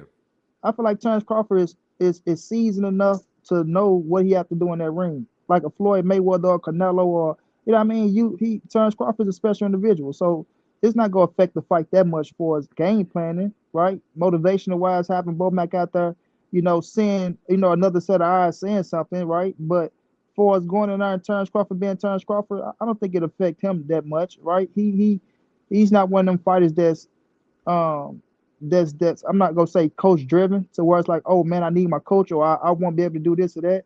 No, his skill set is his skill set inside the ring. You know what I mean? If anything, it'd be motivational, right? It make him want to win that much more for Bo Mac not being there. But for us, like that fight is somewhere down. I'm just saying if he's not there. But I feel like by the time that fight happened, I think he had probably been out of the that situation by then. But for us him not being there, I don't think it'll have that much effect for us inside the ring. Now, their regiments and things like that they used to doing, like that shit is muscle memory now. You know what I mean? He Terrence Crawford, 36 years of age, fit to be 36. Yeah, so what everything inside the ring is muscle memory, and he don't smoke, don't drink, so it's not gonna bother him that much. Like I say, the moral support, being the captain of the ship, you know what I mean, getting the team up and moving things of that nature. But I don't think it'll have that much effect on the performance from Terrence Crawford inside the ring and whatever was gonna happen with him being there or him not being there. What do you think, Blood? I agree with Monty Brown. Blood, real quick. Okay. I'm sorry. Coach Ari said, click the link. Yeah, dude, please. Specifically here for boxing, you click that link. Because here for boxing, I know you're here for boxing. So you can click that link. I definitely want to smoke, son. Definitely. And I'm going to call you son. And secondly, King, click the link. Don't run. You got shit. I'm telling you, I want all the smoke. I don't mind at all. Click the link. Click the link. Help with the entertainment. Get your ass fried because you know that's gonna happen. And then my guy T. Orlando Pearson said for the bitch ass ninjas in the chat, whole bunch of them in the chat too. Got nothing to say. Fahim Sator in the building said, good morning, queens and kings and queens. What's going on, Fahim? You supposed to click that link too, just so you know, a while ago. At least B&B Gym doesn't smell like bacon grease. Oh, God. Dog, that's foul. Go ahead, Blood. I'm sorry. I needed. One more. My guy, Tony in the Cash App, brother. Thank you for the dollar holler in the Cash App, bro. Thank you. Go ahead, Blood. I'm sorry. So what do you think about it? Well, I don't think it's going to affect Terrence Crawford very much because Terrence Crawford has some other guys over there at the gym that could help him out and prepare. Like Monty Brown said, it kind of depends on how long Bo Mac is in this mess. Here he goes back to court in October. Now, what I don't know, we didn't talk about this last week, did we, Fanon? We didn't get a chance to because this developed after, right? What is that? Did we talk about this thing with Bo Mac last week? I can't remember. I don't think we did. I think we might have, but we may have discussed it last week, but Terrence Crawford, he could do his thing anyway, man. I feel real bad for Bo Mac. I want Bo Mac to get out of this situation. I feel like Monty Brown. I don't know him. I've never talked to him before, but I want Bo Mac to get out of this situation, man. I don't know, man. I'm kind of wondering if he brought the gun into the country, if somebody put the gun on him when he was in the country, right? And then, maybe slipped it in his bag or something like that, man. Because I don't see no reason why Bo Mac will want to bring that gun over there. The more I think about it, the more stupid it sounds that for Bo Mac to want to actually bring a gun over to the UK for what? So I'm just hoping that the man come back home to his family and everything like that, and he could get back to his fighters. Terrence Crawford's been in the ring for a long time, most of his life. I think that he could go in there without Bo Mac and get the job done. I think he'll be successful again against Errol Spence with or without Bo Mac, but it'd probably be better for him to still have Bo Mac there since he's used to having Bo Mac there. But I don't know what to think about this Bo Mac thing, man. it seems kind of funny and kind of odd to me. You know, what I'm kind of wondering about the most is if he had that gun when he left the country, or if somebody put that gun in his bag while he was over in the UK. Was the gun registered to him? We're not getting none of this kind of information. So it would have been nice if they would have released some more details. But shout out to Bo Mack. I hope you return home soon to your fighters and to your family and all the kids you help out in the community. Mm-hmm. Yeah, my take is this. I hope he gets home. I really do. Because, you don't want to see somebody out there like that, but it is a monumentally dumb thing to do. Mm-hmm. So that's just other level stupid to do. And if it was a lot of people, somebody was not famous, if it was the case that if somebody that was not famous would get deported and just never allowed back in the country, then deport him and never let him back in the country, which ruins his ability to train Chris Eubank, though. Mm-hmm. So that, I think the one person that affects is Chris Eubank. But unless Chris does all his fights over in America. Yeah, but that's why I think most of his fights are that are going to be money fights for him are in the UK, like the Conor Benn fight. Yep. That's right. You're right. Yeah, like Conor Benn, a third match with Liam. What's his name? Is that Liam Smith? Yeah, Smith. Yeah. Third match with Liam Smith. Maybe if Billy Joe Saunders comes back. I know he talked about coming back at a point in time. Those, he's on that UK circuit is the most valuable for him. That's his hardcore fan base. Yeah. What do you say? His hardcore fan base. Yeah. I think that's the biggest. I think that's the biggest hit is that particular instance. Thanks. But I definitely hope he gets home. And I don't want to go into like theorizing about somebody planting something in his bag or not, because that's just so that's just rampant. It could happen. You know what I mean? But it's just so much speculation about how that would go down that, it's not even, I just don't want to do it. I just wish him the best and hope he comes home. As far as Terrence Crawford, I don't think it'll make Terrence Crawford any difference because Terrence Crawford got 3 trainers. He's got Red Spikes and he's got the Sayul. What's his name? Sayul. Thank you. I always mess it up. He's got Sayul and he's got Red Spikes combination, and he's got Bernie the Boxer. So the combination of those 3, Bernie the Boxer just can fill in, slide right on in there, and they'll be fine, man. It like Money Brown said, I think he's just way too experienced to allow anything like that really to affect him. And I think I just think he's going to be good, man. So to me, I don't really see any issue with that. And then this is a subject matter. We'll move on to the subject matter, which is on the agenda. Jermell Charlo. Well, I think we talked about the Shakur Stevenson and Frank Martin. Does Frank Martin have a chance in the fight? So I think we covered that. But Jermell Charlo tells Terrence Crawford to fight Boots Ennis. Crawford's options after Spence. What do you want to see? I think I started with Money Brown last time. Kamal said the WBO designates Teofimo Lopez as a super champion. All that means is that he's going to wind up as the hold on one second. Let me get a couple. I'm sorry, I missed a couple super chats. The things that matter. And I'm going to tell you that for everybody at Money Brown's live streams and everybody at Blood Boxing's live streams. This is just for people that do live stream, do content. And I've told Blood Boxing this behind the scenes.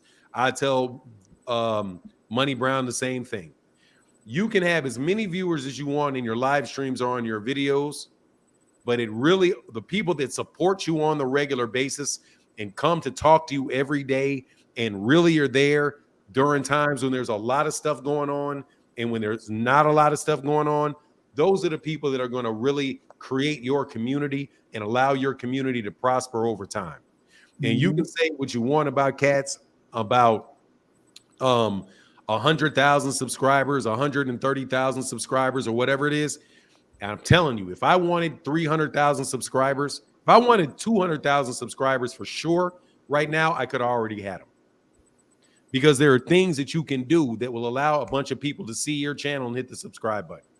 But that is a big difference between that and somebody like a Kamal Oz, somebody like Coach Ari, somebody like man, God dog, Mr. McKinney. It's a big difference between that and people that want to see the channel and want to see your form continue to go on. That's the most important thing, man. I'm telling you, that's the most important thing. Just like when we talked about boxing, the most important fans that you have are the ones that are going to press that pay-per-view button. That's the key. If you aren't willing to buy it, then what difference does it really make? This is going back to what my guy said right here. And this is very, very real. To get these big black fights, we consumers have to start buying them when they happen. Like Arrow said, we got to show the people in the suit that they can sell. So when you go to Money Brown's channel, you go to Blood Boxing's channel, both these guys are monetized. You can watch Blood Boxing's documentaries and you can click super thanks, because trust me, that man puts a lot of work and a lot of time in the thing that he does. And Blood is one of these dudes that were on YouTube before anybody made money on this shit. Blood Boxing was the first or second dude that I saw really riding for boxing on YouTube. Same thing for Money Brown, man. Support these people, man. It's really is very, very important. And it's important to the sport. Otherwise, you're going to have to listen to the people that get paid by the promoters. Like Mike Coppinger, who doesn't need you to click the link, doesn't need you to click the like, doesn't need you to hit the like. He'll just get his money straight from ESPN and be able to trade access to fighters with promoters for positive coverage. And that is, I think, one of the things that's really important about all the YouTube channels. Anyway, I'm sorry, man. I went into a little bit of a diatribe. Appreciate that, Fernando. I appreciate that. Yeah, I mean, it's just very real. That's what matters. Yes. That is truly matters. But as far as this WBO becoming a designating Teofimo Lopez as a super champ, that's so that Top Rank can hold on to that WBO belt when Terrence Crawford drops it, because he'll be able to fight immediately for that belt. Sky Miller said, hey, Fanon, you should be a chef after sticking your foot in so many pots. Haters stay cooked over here. Need to drop the pan and burn the oil. Hey, man, you know what it is, man. Cats be hurt, but it is what it is. Mr. Tell It Like It Is said, for the OG, salute to you guys. Hit that like button. So where we were, thank you, brother, man. Appreciate you guys so much for your support, man. Let me get back, man. I'm sorry. Oh yeah. So this is back to Money Brown. What do you if first of all, what do you want to see? Can Errol Spence Jr. do anything different in this fight coming up to make the outcome different against Terrence Crawford? Yep, he can. Right. That's the thing, right? There's no Well, we seen Earl in the first fight. I'm quite sure people that watch boxing, they look at Errol Spence and say, damn, you got a lot of people, and I was just saying this to zone, right? Zone 6. But so it's like when you look at the fight, right? And if you was already against Errol Spence, then you go look at him and say, oh, well, there's nothing he can do, right? He's just gonna get his ass kicked again, things of that nature. So if you was already rooting against him, there's nothing he can do. But if you look at the fight and you see him, you can see that things was off, right? There's no excuse, nothing like that. I get Terrence Crawford all his credit and just do. So all he has to do is go in there, man, and just beat Errol Spence. People put a lot into boxing, but these dudes been doing this shit since they was kids, right? Win, lose, or draw. You just got to be the best version of you. So even when you look at the first fight, right, I'm looking at Earl, and he did a lot of things that made Bud look better than what he was in certain spots. You feel me? Not being on point, being a little grouchy and things of that nature. I'm quite sure Bud was like, God damn, I can land that shit that easy. You feel me? So it's like, I just feel like he wasn't the Earl Spence that we're accustomed to, even at 70 or 80%. You know what I mean? I just feel like the game plan went out the window, and he started just doing certain shit. You know what I mean? Then once you're getting hit and shit like that, and you off balance, your equilibrium knocked off, you're not feeling right in the ring. You just try to fight. And I feel like it wasn't really no game plan coming from Earl. Even though Derek was giving out instruction and things of that nature, it wasn't no game plan for Earl. I feel like he would just fight. Now I mean, just trying to dog. You just can't fight somebody like a Turnbull Crawford who looking at everything coming towards him, and you know what I mean. And you're not on point neither, so that's easy money for Terrence Crawford. So I feel like you going there and you just beat Earl Spence, man. Do what the fuck you been doing for the last 12, 13 years you've been a professional.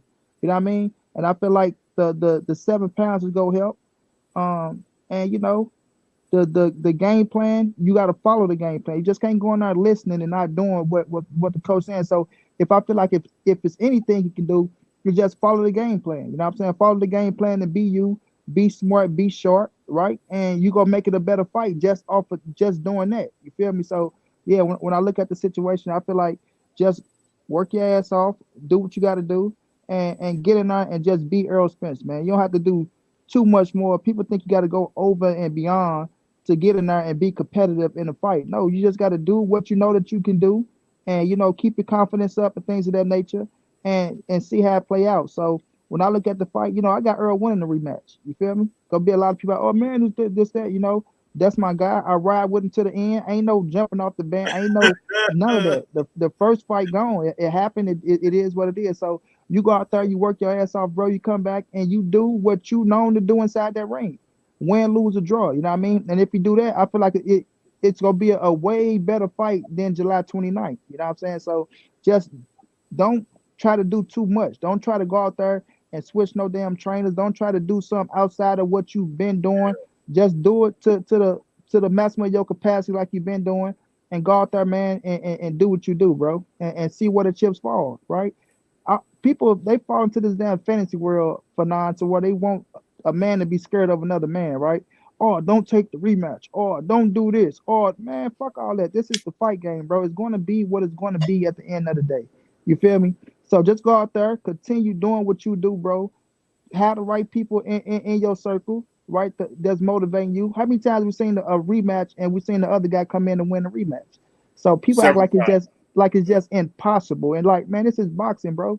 This is boxing. So you never know what was off that night, right? I say he picked the wrong night to have his worst night, right? It's the night where everybody inside the ring, things of that nature, right? Sometimes the other fighter's not better than you. You just had a bad night. You feel me? So we'll see how the rematch go. But for us, the question for now, just be you, bro. Just be you and stick to the game plan this time. And I do think those 7 pounds is go doing some justice. And not saying that Bud is not gonna be a bad boy in there, but you just got to go out there and be you, bro. That's it. That's all. Okay. Man, I had a question for you. But I'll get it. What's your take on that Blood? Because I had something that just slipped my mind. Real quick, though, Big Dog Willie, I keep doing that to you, Blood. My bad. Big Dog Willie, the winning team, said Blood's documentary on Sugar was touching, and I shed a tear. Appreciate it, man, Big Dog Willie. Salute to you, bro. What's Sugar now? We got a lot of sugars out there. The Sugar Ray Leonard or the Sugar Ray Robinson? Yeah, I don't know which one he's talking. You did both, Blood? I've did stuff on both of them before. I've never did a complete documentary on neither one, but I've done videos. So there's a video. The only one that would shed a tear got to be Sugar Ray Robinson, though. Yeah, I think he's probably. Yeah, I think it's Sugar Ray Robinson. Talking about Sugar Ray Robinson. Yeah. You know, I appreciate you though, Big Dog Willie.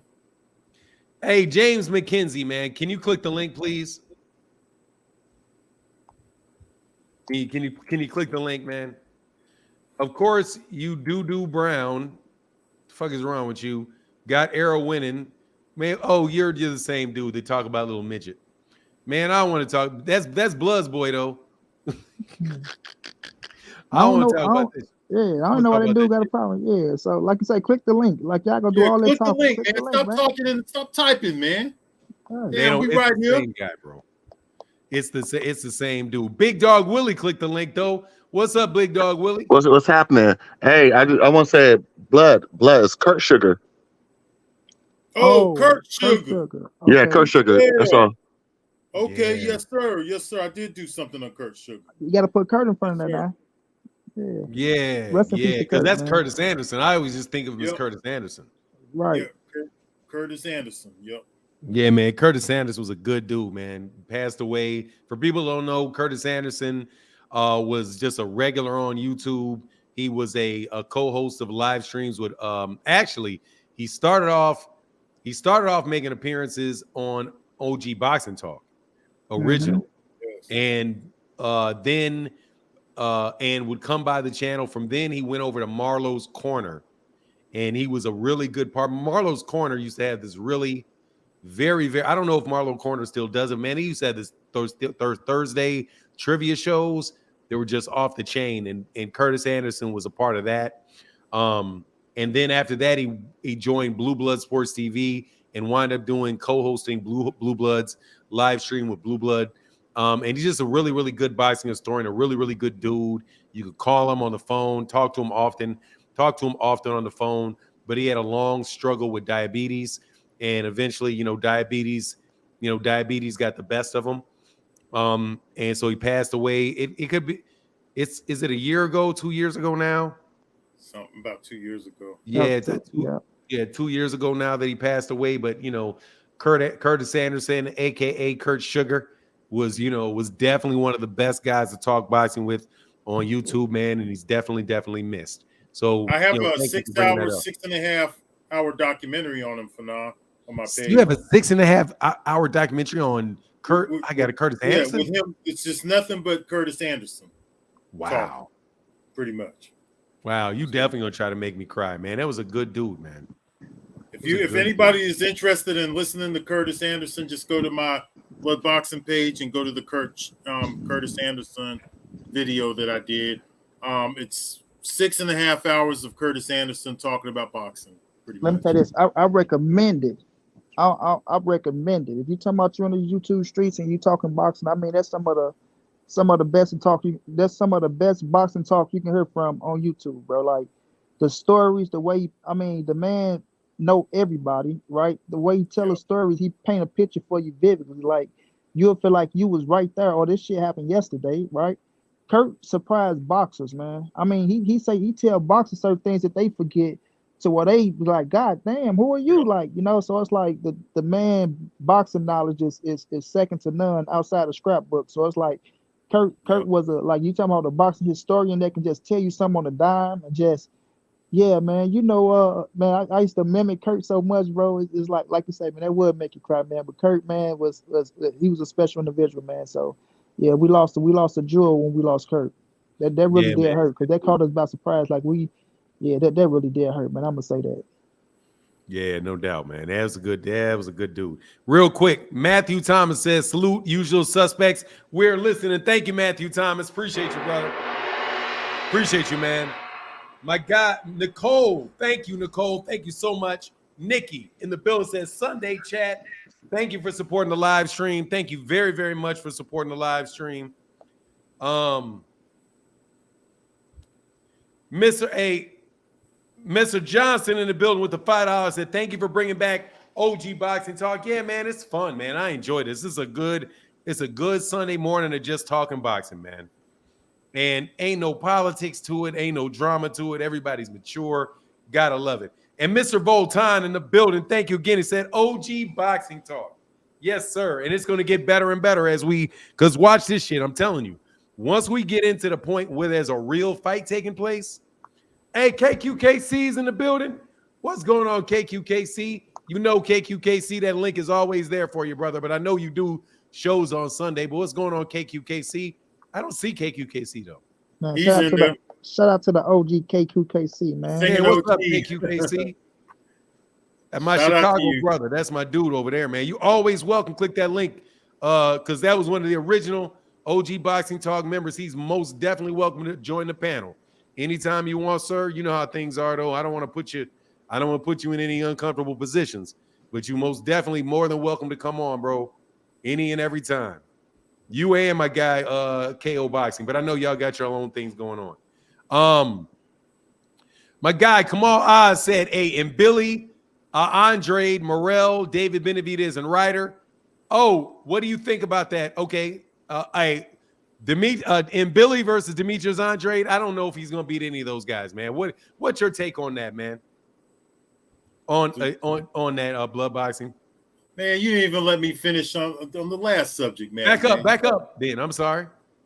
Okay. It'll stay right there. Go back up to the last subject. He's talking about on what? Curtis Anderson? No, before that, we were talking about my bad. Sorry, yeah, Kamal is the king of changing. Yeah, we're talking about Errol Spence and what he could do to see, I wanted to speak on this real quick because no, take your time on it, man. No, and I'll ask you specifically. I'll leave the super chat up. I'm gonna ask you specifically because that is what we're talking about. Do you think Errol Spence Errol Spence has any chance of winning a rematch? And what was the other part of it? Shit. Could he do anything different? And should he do anything? And do you think he can do? Yeah. Do you think he can do anything else to do to make the outcome different in the rematch? And then after that, I was going to ask you guys, what do you think? Depending on win lose for both scenario, what do we see taking place next for these guys after that? But go ahead, Blood, please, and go for a while, brother. I don't mean to cut you off. Oh no problem. First of all, I'd like to give a big up to Monty Brown for believing in Errol Spence. And, he's staying with his boy Errol Spence, man. And there's no reason why he shouldn't. A lot of people, what I'm getting tired of hearing is people say, well, there's nothing Errol Spence could do. Every time someone makes a suggestion, they'll always say, oh, well, he's going to get beat again. But Errol Spence can't have that mentality. He has to do something different in this fight. And I recommended that he does some heavy sparring, but not to where he's in a fight with somebody. Sparring partners are brought in to help somebody prepare for a fight. That's what it's always been. Okay, so he probably won't be able to get Boots Ennis. It would have been nice if he could have got him to mimic the movement and things like that, because in the past, that's what fighters did. They got other elite fighters to help them out sometimes. I mean, Errol Spence and Jermell Charlo, they had elite sparring with each other during a time where both of them were highly rated fighters or maybe even champions when they were fighting. And we've seen it in the past with other great fighters. We've seen Ali and Holmes. Sometimes these fighters ended up fighting each other. But anyways, he's going to have to do something. I think he should stick with Derek James. I think that Derek James is one hell of a trainer. I like Derek James.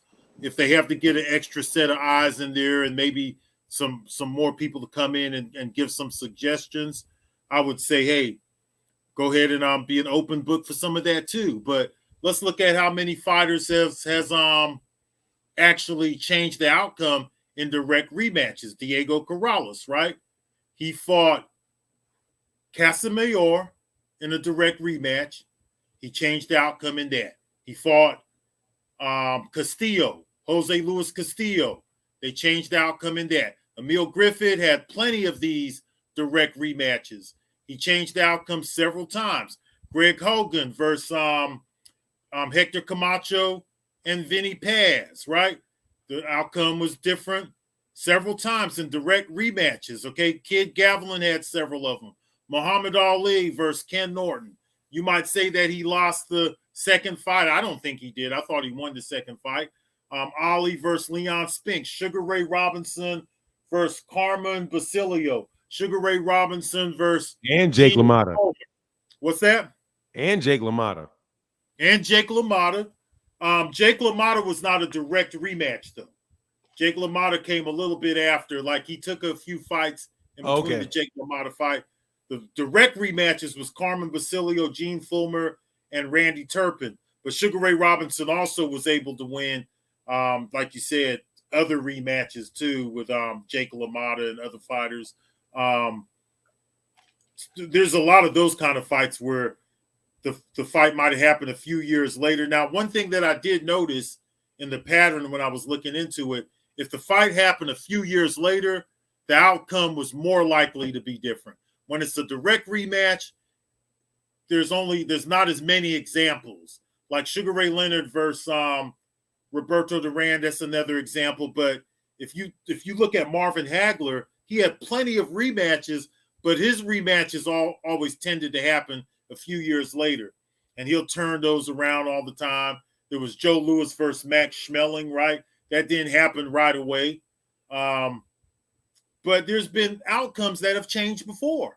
And these guys had to do different things. A lot of these guys, when I was reading into it, they were able to develop new things in sparring. They fought the fighter one time, so they already knew what to expect. So going into this fight here, Errol Spence knows what to expect against Terrence Crawford, so he has to train for the mistakes based on the mistakes he made in the last fight. You guys are going around saying, oh, there's nothing he could do. Oh, if somebody mentions, hey, maybe he needs to do this or that. Oh, he can't do nothing. What do y'all expect him to do? Lay down? Right? He's going to have to get prepared to fight Terrence Crawford again. And maybe that weight will be something different. Maybe that that difference of 7 pounds might make a big difference, right? Because Errol Spence is naturally a bigger guy now, because different people's body react different when you're over the age of 30. Some people's metabolism slows down. It gets harder for these guys to make weight. I still think that Terrence Crawford is going to beat him in the rematch, but it's been done before, right? So, Monty Brown, big up to you, man, for sticking with your boy Errol Spence, man. That was actually good to hear. And not listening to these clowns all the time talking about he can't do nothing. There's nothing he could do. These clowns don't know that it's been done before several times. That's all I got to say about it, man. So what's your take on Money Brown? Say Errol Spence Jr. wins a rematch, and Errol Spence Jr. wins a rematch. What do you think would be next for Errol Spence Jr.? What happens with Errol Spence if Errol wins a rematch? People gonna look for a trilogy, right? But and that'll add on, because people say this fight, it's not. We don't want to see it. The first fight what it was, but that's why they got contracts. So I feel like if Earl was to come out and be victorious, right, they got to look for the trilogy. I feel like that might be the most money and probably the most anticipated fight. Or they both can go their separate ways for a minute, right? Let's get outside of one another, right? Because sometimes you can be tired of another fighter. Hey man, look, I done fought this dude. He know me, I know him. Look, I'm not trying to go in that third one right now. Let's save it for down the line. Let's go and get these titles or things of that nature. Or if you're looking, I'm not gonna say neither one of them dudes is looking to retire, but we heard the rumors and things of that nature. So if you're looking to step out the door, then you go into the trilogy. But I feel like if Earl was to be victorious, I feel like him and Bud do different things. But I think the trilogy is gonna be warranted. People gonna be this, that. It's gonna be so much things going around and said. But I feel like the trilogy. If you ask me, what should be next for both? I feel like the trilogy. I think it's both match made in heaven for one another once you find a dance partner. You know what I mean? Because it's hard to find a dance partner and then make it happen while you still, got your good physical gift, and let's just say you in your prime. But outside of that, we have to look and see what's that 154. And we know how the politics play a part of everything, right? Do you want to run with the win and try to do something different while you at 54?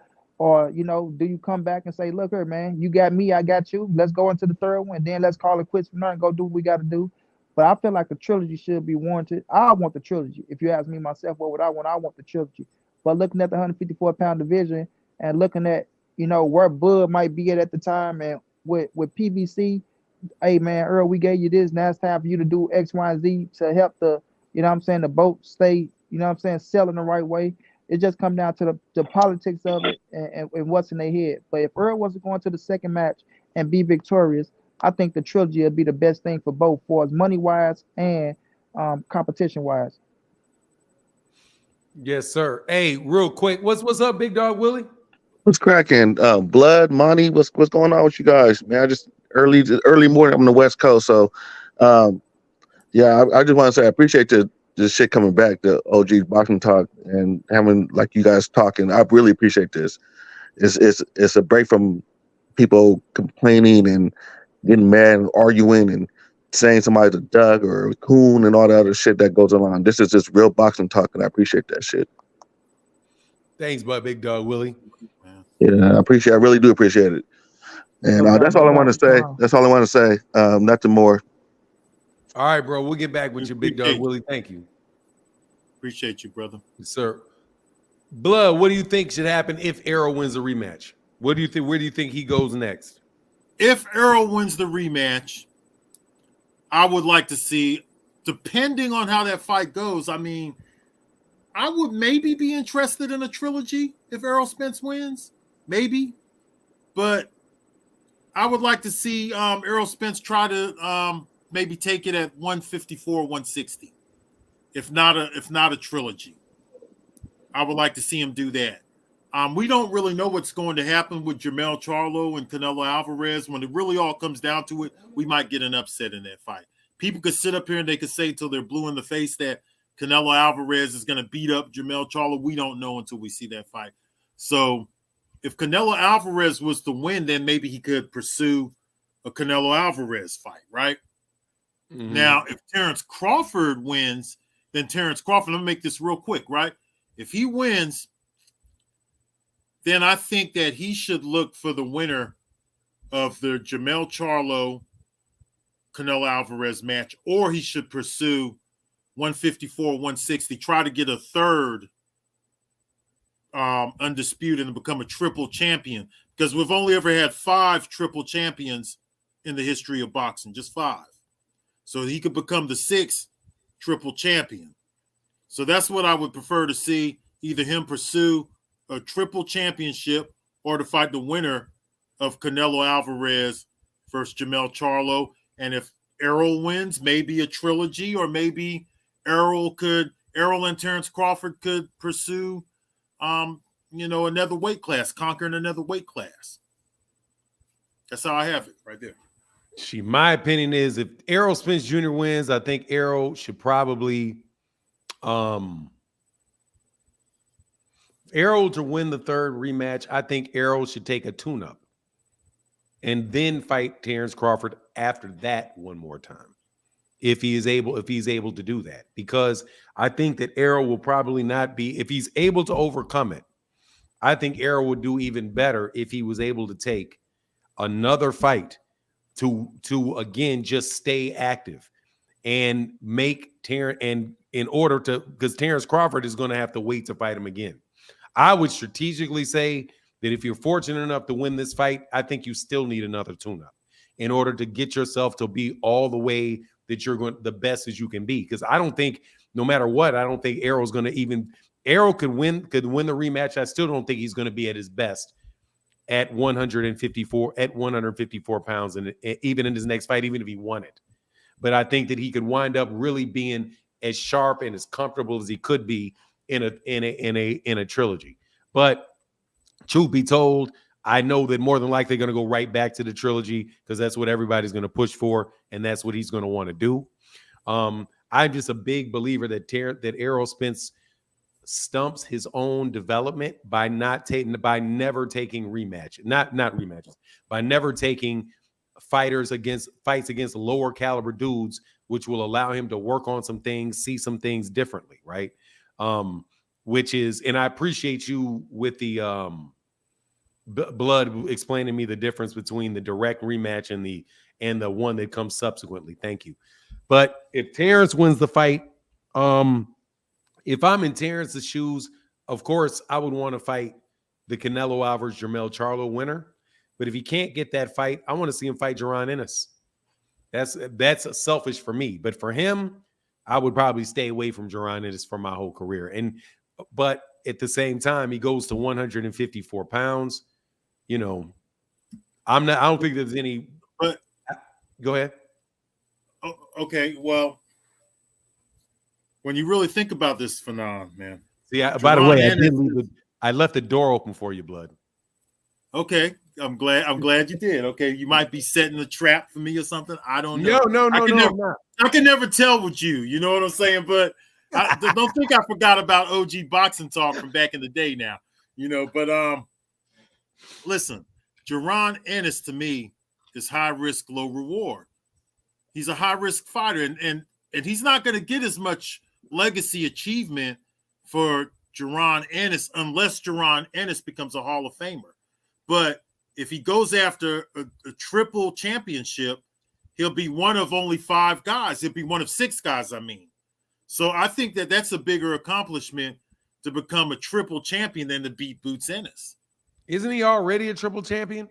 No, he's not a triple champ. He's with 2-time undisputed.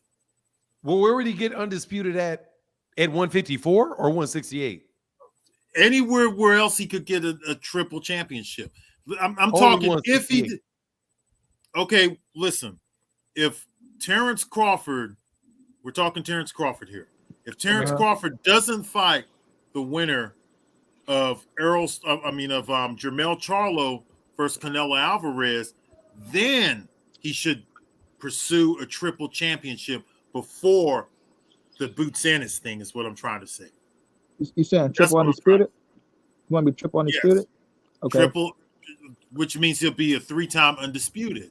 Which back in the I 20s, agree with that. I said they that, called it triple championships. They call them triple champions back in the 20s through the 50s. I don't think we've had another triple champion since Emil Griffith. Emil Griffith was the last one. Hold on one second. Tyrone Page, man, how can I help you, sir? Hey, Benar, how you doing, man? Man, I can't complain. How are you, sir? And thank you for your service. Hey, thank you. I appreciate that. What's happening, Monty and Blood? How y'all doing? One down, brother? champ. I salute you too, champ. Thank you.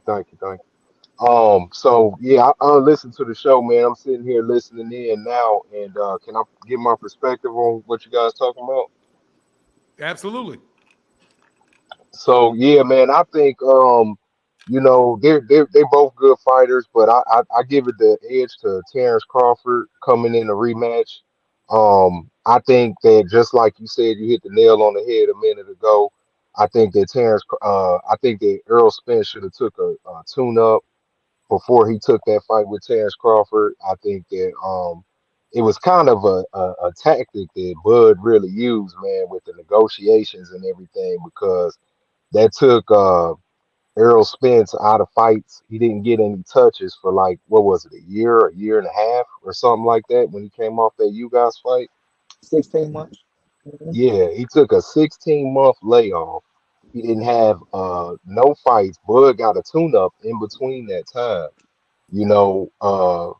Spence blew up. He had to drain back down from 190 back down to 147, without a tune-up. All that kind of stuff kind of played into it, man. And then you hop in the ring with somebody like Bud. That's pretty tough to do.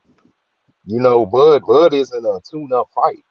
You don't come off a 16-month layoff. I don't care who you are, and jump in the ring with somebody like a Bud. I think for him to be successful in the rematch, he should take a tune-up fight, maybe at 154, get his feet wet, and then go into the rematch with Bud Crawford, like you said. And I would like to see Terrence Crawford fight Jerron Ennis. I mean, you say you the best, you are the best at 147. It was proven. So now you got to fight the best contender, and the next one at 147 in line is rightfully so, is that boy Jerron Boots Ennis. And I find it kind of crazy that these guys been stalling him out. This man is almost at 32 fights and he hasn't had a championship shot. It's like, what's up? And then last but not least, I'm gonna get off here. But man, what's up with Frank Martin backing out the fight, man? How you feel about that? And I'm gonna let you answer, and I'm gonna get off. Salute to y'all. Thank you. All right, man. Salute to you, brother. And again, man, thank you for your service, Salute man. to you, brother. Thanks for Hey, your service. guys. Keep doing what you do. You got some good points, and you're a man that no boxing. I say that. All right, sir. I'm gonna get off. I'm gonna let y'all answer. Thank you. All right, man. Get back. Go ahead, Money Brown. I'm gonna step off for a second. Money Brown, why don't you handle that real quick? I'll be right back. All right. But yeah, to his point, I think we touched on a few things, but I'm feeling with the 16-month layoff and things of that nature. But listen, there ain't nobody fault but Earl Spence. You can't blame Turnbull Crawford. That's what my thing is. This, bro. Once you sign the contract, that's all. I don't want no excuses. Once you sign the contract, you know what I mean. You have a. When you sit now, you know what you're up against. Like I say, it's credit to Earl Spence, right? Because you did go into the fight and give us the fight, things of that nature, right?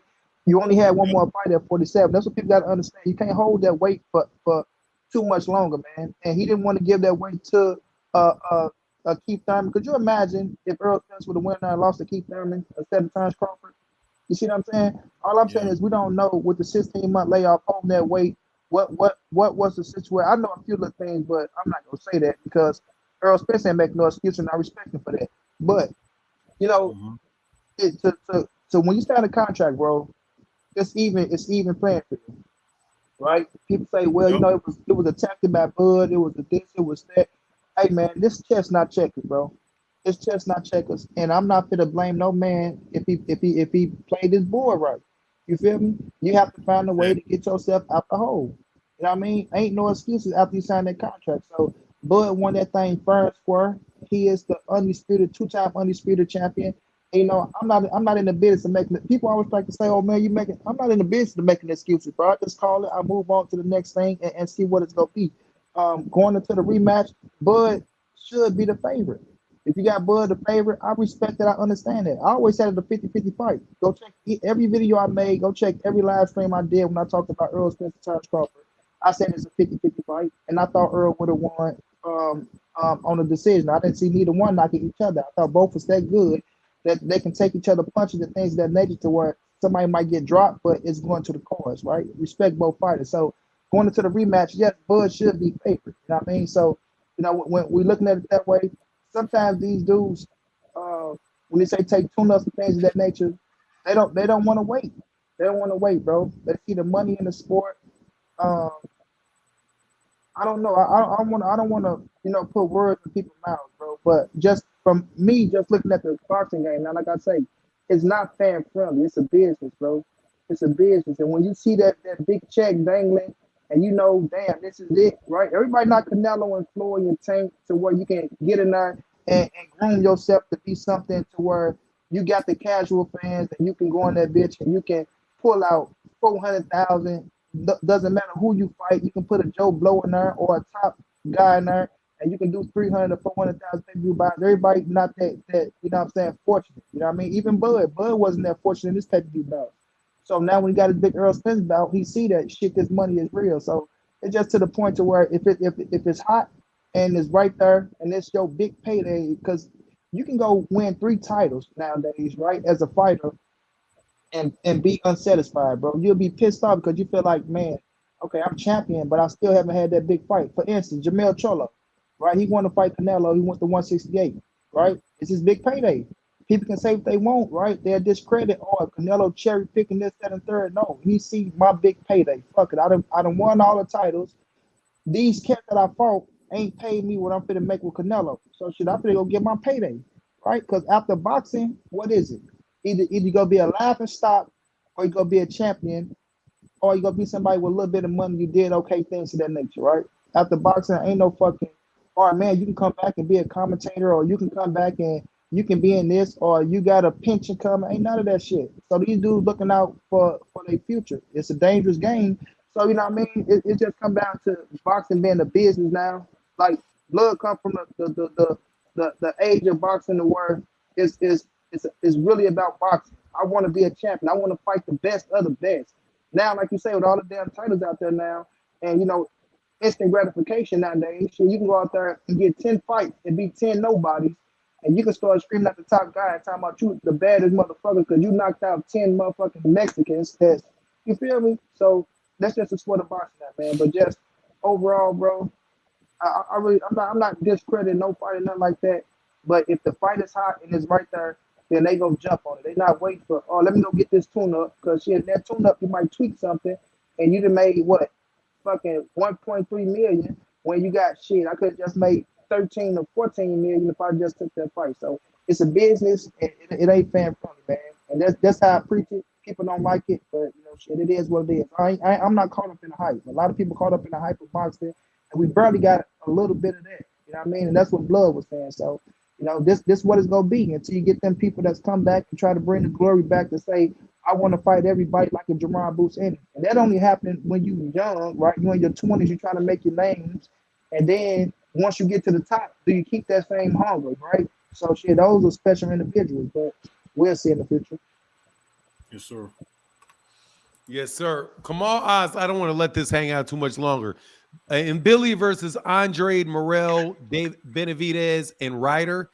In Billy, I would give him I don't know, man, about him, Billy, man. And Billy looked really, really strong. Man, he reminded me of Isaac Cruz. I just watched the fight that took place, man. He just so strong. Fast, strong, but against Andrade or Morrell, I don't know, or David Benavidez, I don't know, man. John Ryder, I think he may be able to get John Ryder. But I don't know, man. I just got to see more out of him. What's your take on M. Billy versus Andrade, Morrell, Benavidez, or Ryder? Either one of you guys want to give it, they'd have an opinion on it. Let me know what you mean. Thanks, Kamal, for your support, too. Well, M. Billy's a strong fighter. He's very explosive, but he throws his punches very wide. He plants his feet. Even when he goes to the body, he plants his feet. And I mean, he really telegraphs his punches, too. I think a fighter who could go straight down the middle would give him problems. Andre could throw punches down the middle. He could counter effectively. A fighter like that could give M. Billy some problems. A fighter who could use a lot of movement. Don't let him trap him on the ropes, because that's what he wants to do. He wants to trap you on the ropes. He wants to bang to the body. He's going to throw wide punches to the body and head. Somebody like Morrell or David Benavidez, who are bigger, stronger fighters, who could actually throw punches down the middle, they're taller, they might be a problem for an M. Billy. But M. Billy does look good. He's very explosive, and he punches hard, and he's fast. So we'll just have to see these fights take place. I would favor him to beat guys like Berlanga and those type of guys, though. There's some guys at 168 that I would favor him over. He might be able to. He'll definitely beat Zack Ryder. He'll beat Zack Ryder for sure. But we'll wait and we'll see what the future holds for him, man. You got a take on that, Money? Yeah, I like him, Billy. I feel like Blood though. You know, he coming into the game, got a nice little structure, things of that nature. He can punch, but experience plays a key. You know what I'm saying? It's all about who you fought. You know what I'm saying? And that's what I was just saying. You see something, it can be appealing to the eye. I'm not saying it's an illusion and things of that nature, but you know, experience plays the key, bro. It's all about who you fought and you know how you react when you get hit. You know what I'm saying? So I feel like those dudes, the Andrades and the Benavidez, I think they on a different level. But you know, he coming. Keep grinding, and he got a shot. I would say that. Even with John Ryder, right? I know people look at John Ryder. John Ryder can fight, bro. John Ryder can fight. You know what I'm saying? So that'd be a good fight for him. I will favor him Billy in that fight, right? But I think that's the type of fight that he needs. You know what I'm saying? So I like him, but the other two guys, I feel like experience plays a key. You feel me? And I feel like they're teaching some things for the boxing aspect. And I think David Benavidez might be a little too much. But I like him, though. I like him. But I don't think he's going to beat those guys. Yes, sir. Yes, sir. Siege. Oh, my guy Matthew Thomas said, hey, shout out to that guy, Money Brown. Teach my guy. CJ from VA said, keep up the good work, fellas. Support. Thank you, brother. Appreciate you, man. Thank you both for that support, man. Thank you guys for keeping the channel going. And Wah said maybe Spence was rusty. He was making fundamental errors like moving straight back, reaching, no head movement when coming in, dropping his lead hand. Yeah, I think a lot of that stuff could have to do with just inactivity. And when you're not inactive, you're not developing. But yeah, man, I think a lot of that. But I'm looking forward to it. Like, I think Errol Spence Jr. has an opportunity to win the fight. What's going on? Mr. Jorge in the building said, what's going on with middleweight? Saludos to all the members of the show. What is going on in middleweight is that we should have, before too long, a WBA middleweight championship fight between Erislandy Lara and Danny Garcia. I think that'll be a good fight. I'm looking forward to that. Of course, I think they're going to try to do a unification fight between that guy Janabek and whoever the IBF champion is. And then, of course, we've got in holding the WBC in a holding pattern like it's been for the last 2 years with Jamal Charlo and the WBC belt. But I think eventually, Jamal Charlo is probably going to move up in weight. I don't see him keeping that belt unless he fights pretty soon. I don't see him keeping that belt very long. But if he does stay, then potentially he can take the winner of have a unification fight between he and the winner of Erislandy Lara and Danny Garcia. And then we'll wind up in a scenario similar to what's going on at 175 with Beterbiev and Bivol, where you've got the belt split between two people, but they'll never fight because Janibek, and whoever the guy is, whoever the IBF guy is, whose name I don't know, Janibek is unifying with a Euro bum who is the IBF, some random German cat. Yeah, so I think that's my understanding of what's going on with at the 160-pound division. Anybody got anything to add to that? No, not for us. That. Yeah. I think that's pretty much what's going on at the in the welterweight. I mean in the 160-pound division. Yeah, but I didn't disagree with anything Blood said really, because I mean I understand from Terrence Crawford point of view what Terrence Crawford would do. And if he can get that fight with the Canelo Jermell winner, you know, then so be it. That's what he should do. I just don't know if he's going to get it. I just don't think I don't know whether or not he's going to get it. Because that I don't think that's something. If it's Jermell at 168, it's going to be a rematch with Canelo. If Jermell wins the fight, if Canelo wins the fight, I don't know if Canelo is going to fight Terrence Crawford next.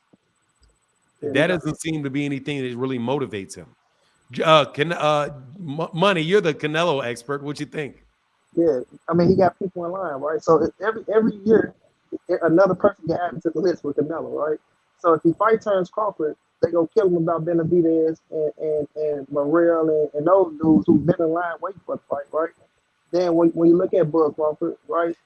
For Bud said if he didn't get the Earl Spence rematch for us, then he was gonna retire, right? He's on the way to retire. So for Bud, it's like shit. Hey, it's a big fight. I did this 2 times. If he's still undisputed, it'll be, you know what I mean, another undisputed versus undisputed. For us promotion wise, you can say you probably could promote it and get some buzz with it, but I don't know if too many people would be interested in a fight with Bud jumping up, right? But it can sell. But like you say, will Canelo be motivated to fight at Terrence Crawford? I don't think he's too motivated to fight Terrence Crawford, because if he beat him, will he get any credit for it? You know what I'm saying? So that's what it's coming down to. But I think if he beat Jermell Charlo, I think Jamal Charlo or David Benavidez is next in line. I think those are 2 dudes just really next in line, like realistically next in line for us. You know, you just throwing some shit out there saying, well, this will be good because this guy beat this guy, you know. So I don't think he's looking too much into a Terrence Crawford fight. I think the Benavidez fight is the biggest fight for him out there outside, you know, of the Charlos. So I think Benavidez might be next. Oh yeah, I want to respond to something that Fahim said. I'm going to tell you right now, if Jamal Charlo is fresh, Terrence Crawford ain't beating Jamal Charlo. I don't see that shit. I see he's got a chance to beat Jermell Charlo. I don't see him beating Jamal Charlo. I think Jamal Charlo's way too big for him, man. Way too big. Only reason that I would give Terrence Crawford really a shot at beating Jamal Charlo is because Jamal Charlo was inactive. But other than that, dog, nah, I don't see that shit. And he wouldn't even say, and I don't even think if Jamal Charlo's at 160, I don't think Terrence Crawford's going to say his name. I don't see that shit. That dude is really fucking big, bro.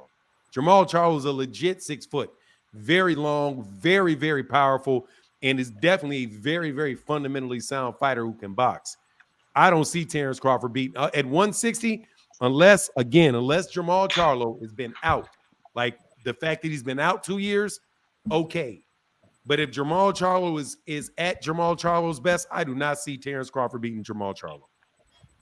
And honestly, I think he may have a difficulty with Gennady Golovkin if Gennady Golovkin is not completely washed.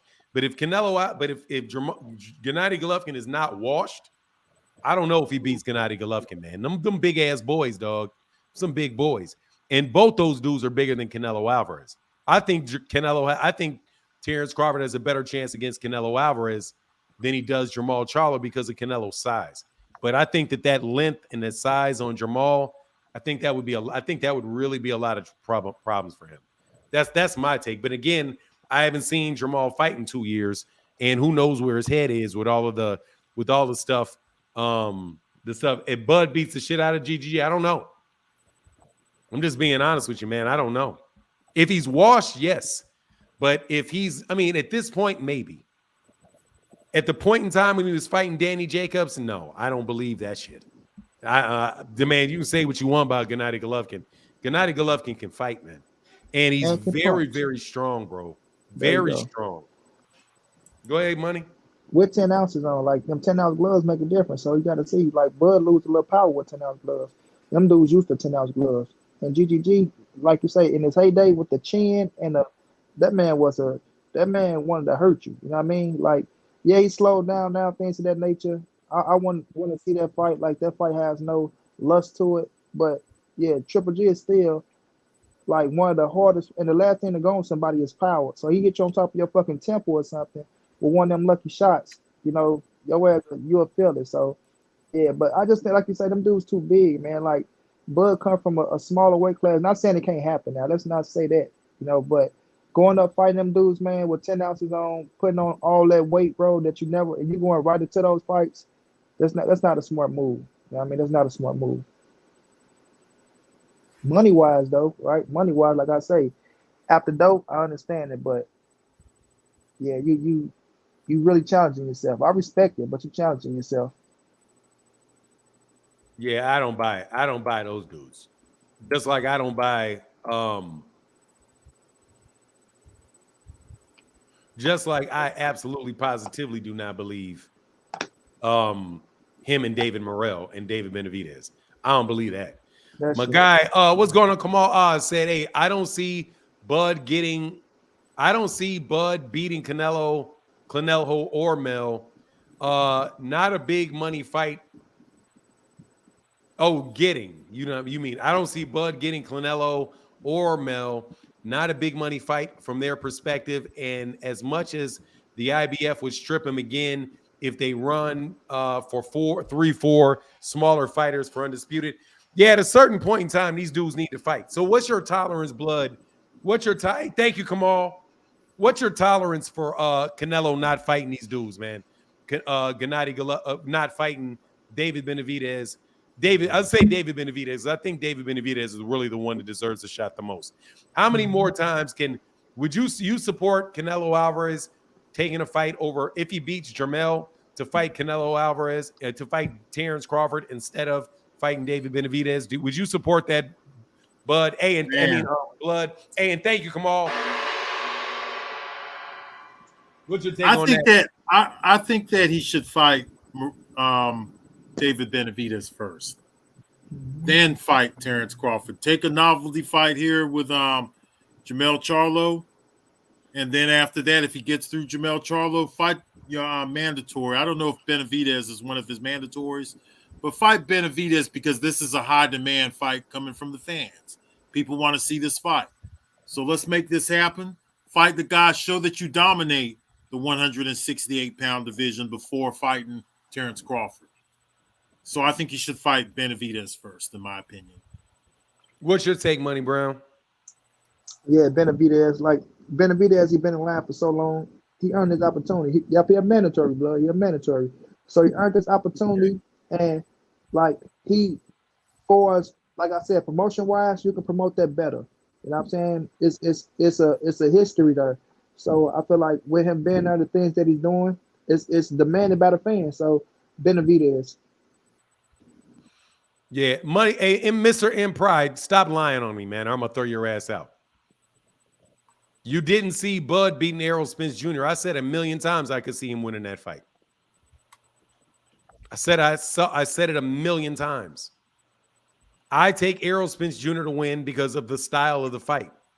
But I definitely could tell you that Terrence Crawford can win that fight. How many times do I got to say the same thing? But you people just don't count it, no matter how many times I say it. I thought the fight was a close fight. I edged towards Errol Spence. I never said Terrence. What'd he say? Man, I'm going to tell you, man, you're the biggest Terrence Bud Crawford haters in the world. I'm telling you now. I see it every day, all day. We the biggest Terrence Bud Crawford haters in the world. So it don't make no sense to even trying to explain to them something, because when it comes to Fanon and Monty Brown, we don't give them no love. We the biggest haters, and I see this everywhere. If it ain't me, it's Fanon. We the two biggest Terrence Bud Crawford haters in the world. But we don't get personal with the shit. We keep it boxing, but we the biggest haters in the world, though. Okay. Look, man, I'm going to tell you flat out what I've said, and I maintain it. I picked Errol Spence Jr. to win the fight is what I did. I said that Terrence Crawford win the fight. I said, yes, Terrence Crawford is the number 1 pound for pound fighter in the world. And I've said it until I'm fucking blue in the face. I've said it for years. I said it ever since Andre Ward retired. I said it consistently over Chocolatito. When these same people are out there riding Chocolatito, I say, why in the world is Chocolatito better than Terrence Crawford? When it was Lomachenko, when Chocolatito lost to Soroy Vasai, I was like, man, why in the world is Vasily Lomachenko better than Terrence Crawford? Why? I've said it consistently. I said it the entire time. Why is Canelo Alvarez better fighter than Terrence Crawford? I don't think he is. And I've always used what I've heard with first of all, I use the eye test. Then I use what Scrapbook Boxing said should be the criteria for pound, which is the 4 scoring criteria of boxing: clean and effective punching, effective aggression, defense, and ring generalship. How can I not say that Terrence Crawford is well-rounded in every one of those? I supported Terrence Crawford all through the Julius Ndungo and getting the fight with Julius Ndungo and him getting Fighter of the Year and made videos about how he got screwed for Fighter of the Year when they gave it to Vasily Lomachenko, when Vasily Lomachenko had never even fought. He fought one guy in his weight division at 130 pounds, and that was Jason Sosa. The other 2 fights he had during that year for his 130-pound title defenses was Miguel Mariaga, who was a 26-pounder, and Guillermo Rigondeaux, who was a 122-pounder, but yet they gave Vasily Lomachenko the Fighter of the Year. What you all want to do with me is ignore everything that I say about him that is positive and focus on any type of critique that I have. But you know what you can do? You can get your raggedy ass up here and click the link, which is whenever you guys jump up here and do it, you get fried.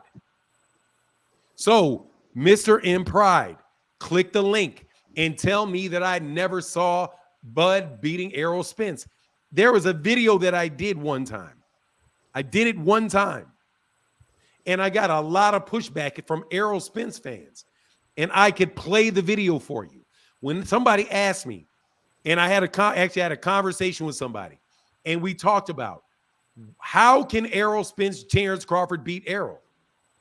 And what I said was, you know what he could do? Because somebody had mentioned this to me, and I was like, you know what? It could happen that way. He really could walk Errol Spence Jr. down, surprise Errol, and walk Errol Spence down, and attack his body, hit him with uppercuts as Errol Spence Jr. came in, and counter punches. When they get on the inside, he can grab him, and he may be able to beat him on the inside. Because even though Terrence Crawford I've never seen him fight on the inside, that doesn't mean that he's not able to fight on the inside. Also, what I said about Terrence Crawford in many times, it said when Errol Spence said, hey, there's a lot of smoke and mirror around Terrence Crawford's resume. I said, yeah, there is a lot of smoke and mirrors, but that don't mean that there's not a dragon behind the smoke and mirrors. Just because you may not think this particular fighter is that good, or that particular fighter is that good, or that he fought this guy at this stage or fought this guy at that stage, the fact of the matter is he beat them all.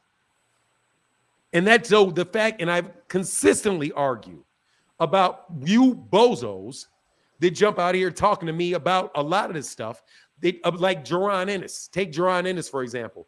You want to tell me that Jaron Ennis doesn't deserve a fight with Errol Spence because who did he beat? Well, the answer to who did he beat is everybody that he fought. And you cannot use the fact that he beat everybody that he fought as some evidence that he can't beat anybody.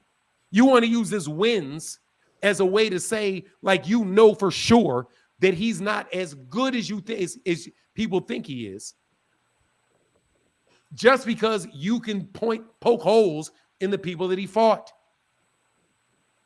But again, and I maintain this, click the link, and that's Here for Boxing over there on Twitter, or anybody that got a YouTube page, anybody that's got a Twitter page. Please explain to me how I've done anything but told the truth about Terrence Crawford and gave honest opinions about it. You don't have to like it, and I don't give a fuck what Terrence Crawford thinks about me.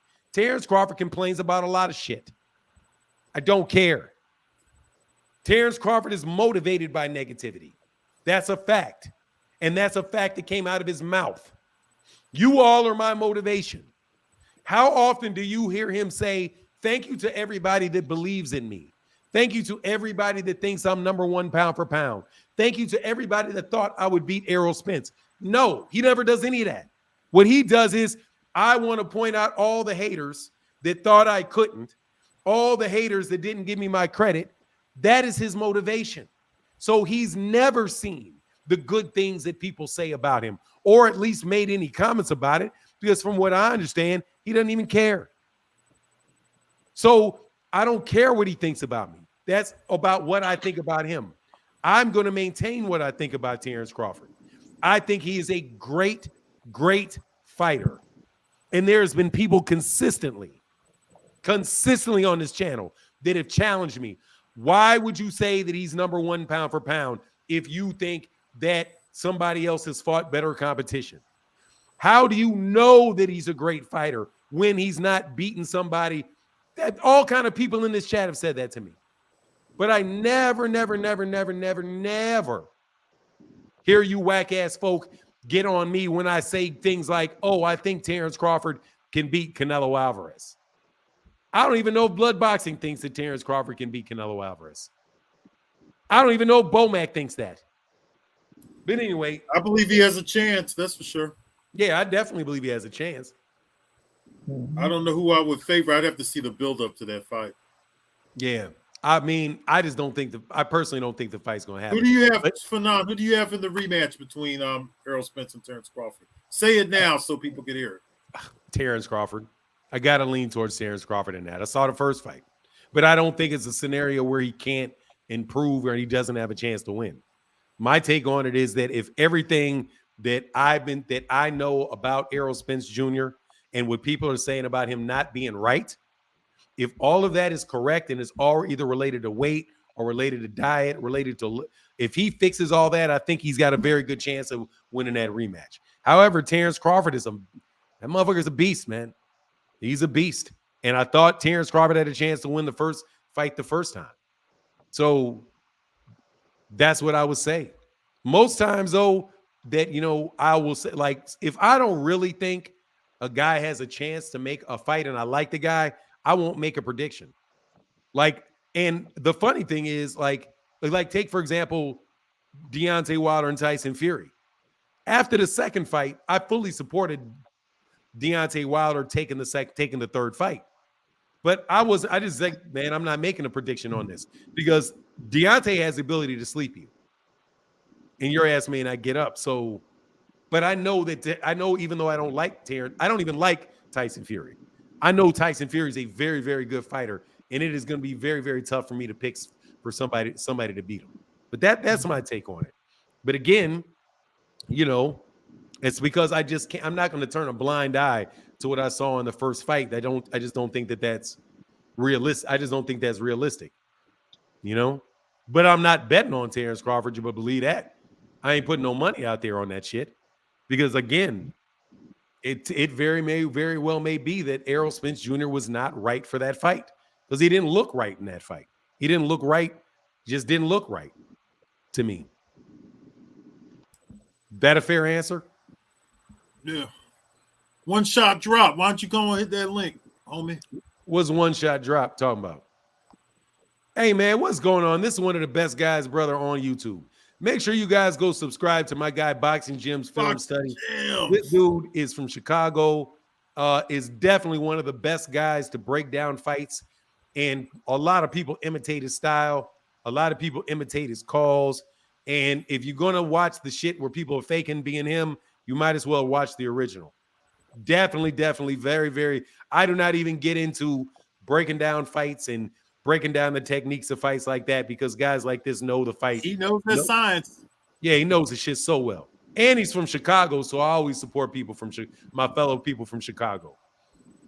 And you always welcome to jump on the channel.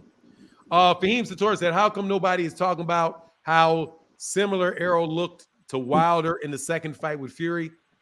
Yeah, anytime. No, seriously, boxing gyms, man. I see you. I watch your stuff, and I've literally seen people steal your shit to the T. To the T. Like, what the fuck is this? This is Boxing Jim's video. That's his video. That's what the fuck he just said. And literally took your shit. Literally. So, yeah, man. I definitely think very, very highly of you as a boxing expert and somebody that really knows what they're talking about. I'll tell Blood Boxing in a second. I'll tell all these guys in a second. I'm a boxing fan, man. I'll talk about shit from my perspective. If you guys want to talk about business and contracts and how that shit affects business, you're not going to really find anybody. You're not really going to find anybody better than me in that type of conversation on a YouTube platform. I'm nowhere near as good as Blood Boxing is with the history of boxing or Boxing Librarian or Scrapbook Boxing. And when guys like you, I like guys like Dan Fouts, other people like that in that genre of really looking at the technique and really looking at the gym, at that, dude, you guys are the ones that people need to listen to with that shit. Like, even with the question, we're like, well, what can you do differently?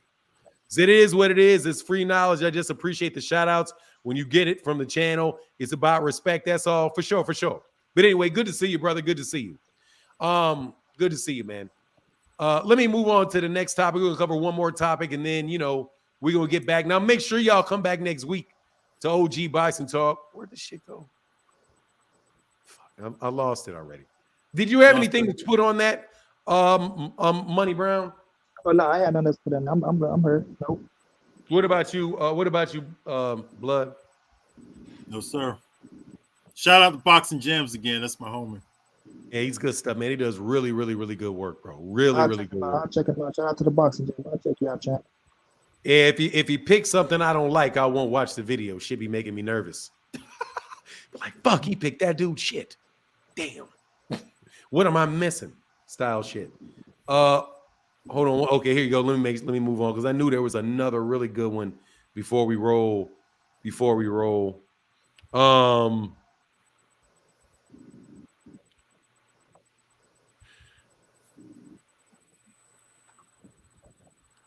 Oh shit. What's next for Devin Haney? Man, let's get on this Devin Haney shit, man.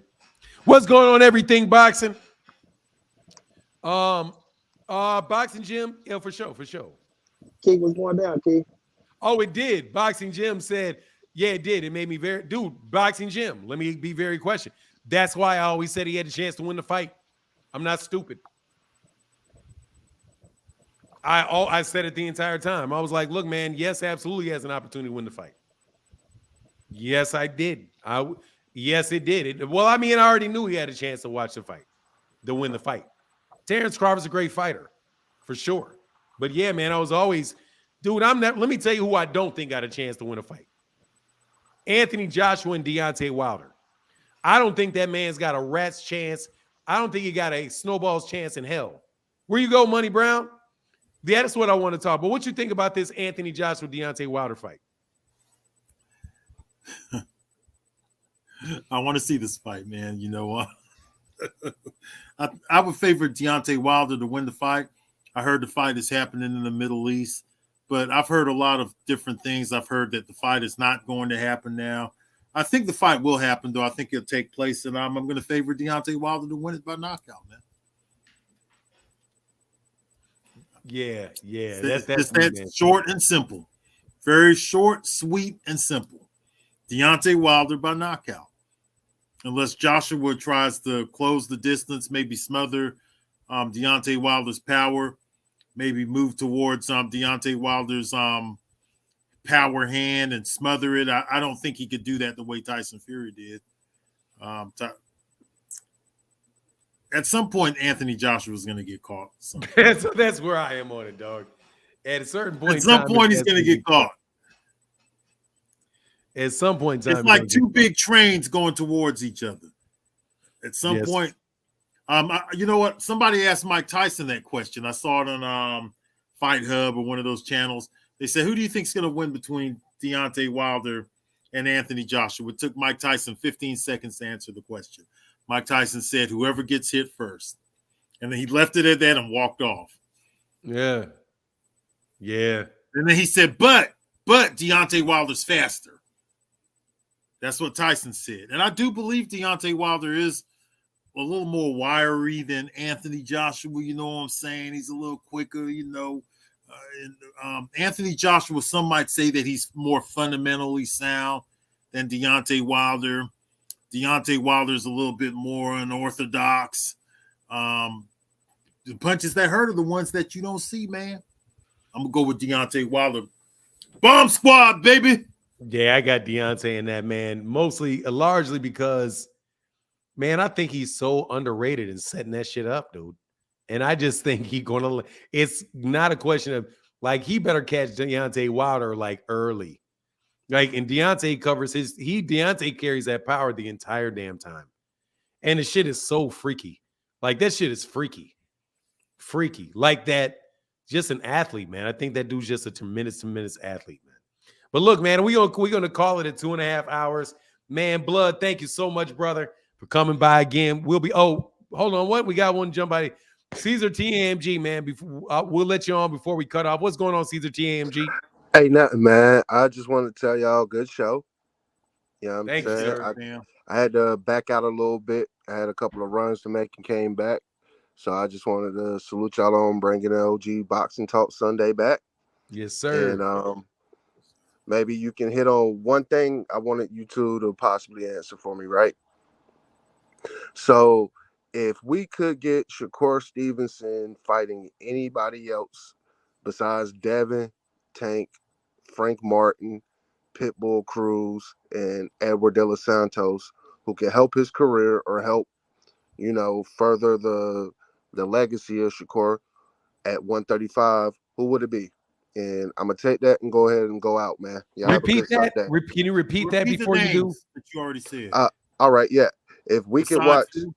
if we could watch Shakur fight anybody else besides the fights, basically we already know he's not gonna get. Tank, Devin, Frank Martin, Edward De Los Santos, and Pitbull Cruz. Who else is it that we can watch him fight that might help further his career or further his legacy in boxing for people to want to continue to talk about Shakur Stevenson? Y'all got me? Yes. Yeah, I do. All right, cool. I'm about to leave out. Y'all have a good All right, Sunday. man. Everybody in the Salute chat, have a good Sunday. And let's do Salute, this sir. again next Sunday. Yes, sir. Go ahead, Blood. You know, I say Lomachenko. He didn't mention him. Yeah, I Lomachenko. mean, there's not really a whole lot more out there. Go ahead for now. Yeah, no, good. So Lomachenko. So I would say Lomachenko. I would say a slaughter of George Kambosos may be good. Who is this at lightweight? William Foster's out there, but he doesn't really have a lot. Then I like that. I'm telling you, I like that dude. I like Andy Cruz. I just think it's a little early for Andy Cruz. Yeah. Yeah. There's and a lot then of good ones coming up. yeah. And then there's he will never fight Keyshawn Davis, but if Keyshawn Davis gets a few more fights, a Keyshawn Davis fight would be good with Keyshawn Davis. There's also William Zepeda. William Zepeda would be good. I don't know really if there's anybody at 130 or 135 that could come up there, like 130 that could come up to move up. Yeah, move up. Somebody like Gary Russell Jr. sits out to mind, but I know that fight's not going to take place with Gary. Yeah, something like that, man. Lomachenko or Kambosos are the best two that I heard. Yeah, probably. Yeah, I think the best one, period, is obviously Gervonta. That's the best one for his career, Gervonta. Other than that, he's gonna have to move his ass up. Other than that, he's gonna have to. I think he's gonna wind up getting 3 of those belts. I think he's gonna wind up getting it, but I think he's gonna wind up moving up too. Yeah, he's gonna have to move up. Eventually, he'll go to 140. Yeah, and then Tank is gonna. I don't see Tank moving up, and I don't see him fighting Tank. I don't see him fighting Tank anytime soon. But obviously the best one would be Tank, and then he could chase Devin Haney up to 140, if Devin winds up getting his hands on some belts, he could chase Devin up there. Could try to get the WBO. But I don't think Devin's ever going to fight him personally. I don't think that's a fight Devin can win. My take. But yeah, that's it. But hey, man, Blood, thank you, brother, man. We'll get back next week as usual. We'll be back next week, baby. Yes, sir, hey, man. And go ahead, brother. Let me say something, man. Yes, sir. All you guys who be hitting this link for Fanon all week, what's going on here, man? I'm not gonna bite your head off, man. Y'all go ahead and hit the link, man. Stop being scared now. Y'all please tell me y'all ain't scary now. They are. They ducked the link with me all week. They duck it all week. They're not jumping up. They're going to sit in the background like King. Where you at, King? Come on through, man. Come holler at the OGs, man. Yeah, man. But they don't really. But it'll get better. It'll get, as far as all that smoke stuff, they just got to get something to get a little courage. They had a lot of courage when Errol Spence lost to Terrence Crawford. They had a big ass battery in their back. And then I took the battery out of their back. And if they figured that you can't win that, if you can't win in that scenario, your ass is fucking cooked. You know what I mean? But anyway, brother, get back, man. Much love to you, brother. Blood Boxing, Money Brown. We'll catch y'all tomorrow. We'll catch you next Sunday. Let me tell you what's coming up this week. Just so everybody knows. Let me go and let me pull this up real quick before we jump off. About the fights coming up. Next week, you got Lopez, Gonzalez, Dueco versus nothing. That don't matter.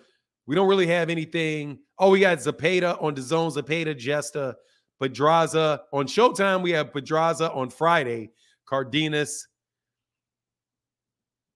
I think the next real notable fight is probably Joyce versus Zhang.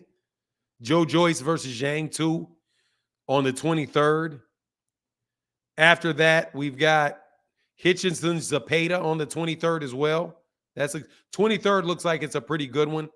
Even with Wallin versus Gassiev, which I don't know what is going to be aired on. But then after that, we're really waiting around till Canelo and Charlo on the 30th. That's what we're looking like. Kind of. So anyway, all right, man. Much love to everybody in the chat, everybody in the super chat, and that we out. Peace.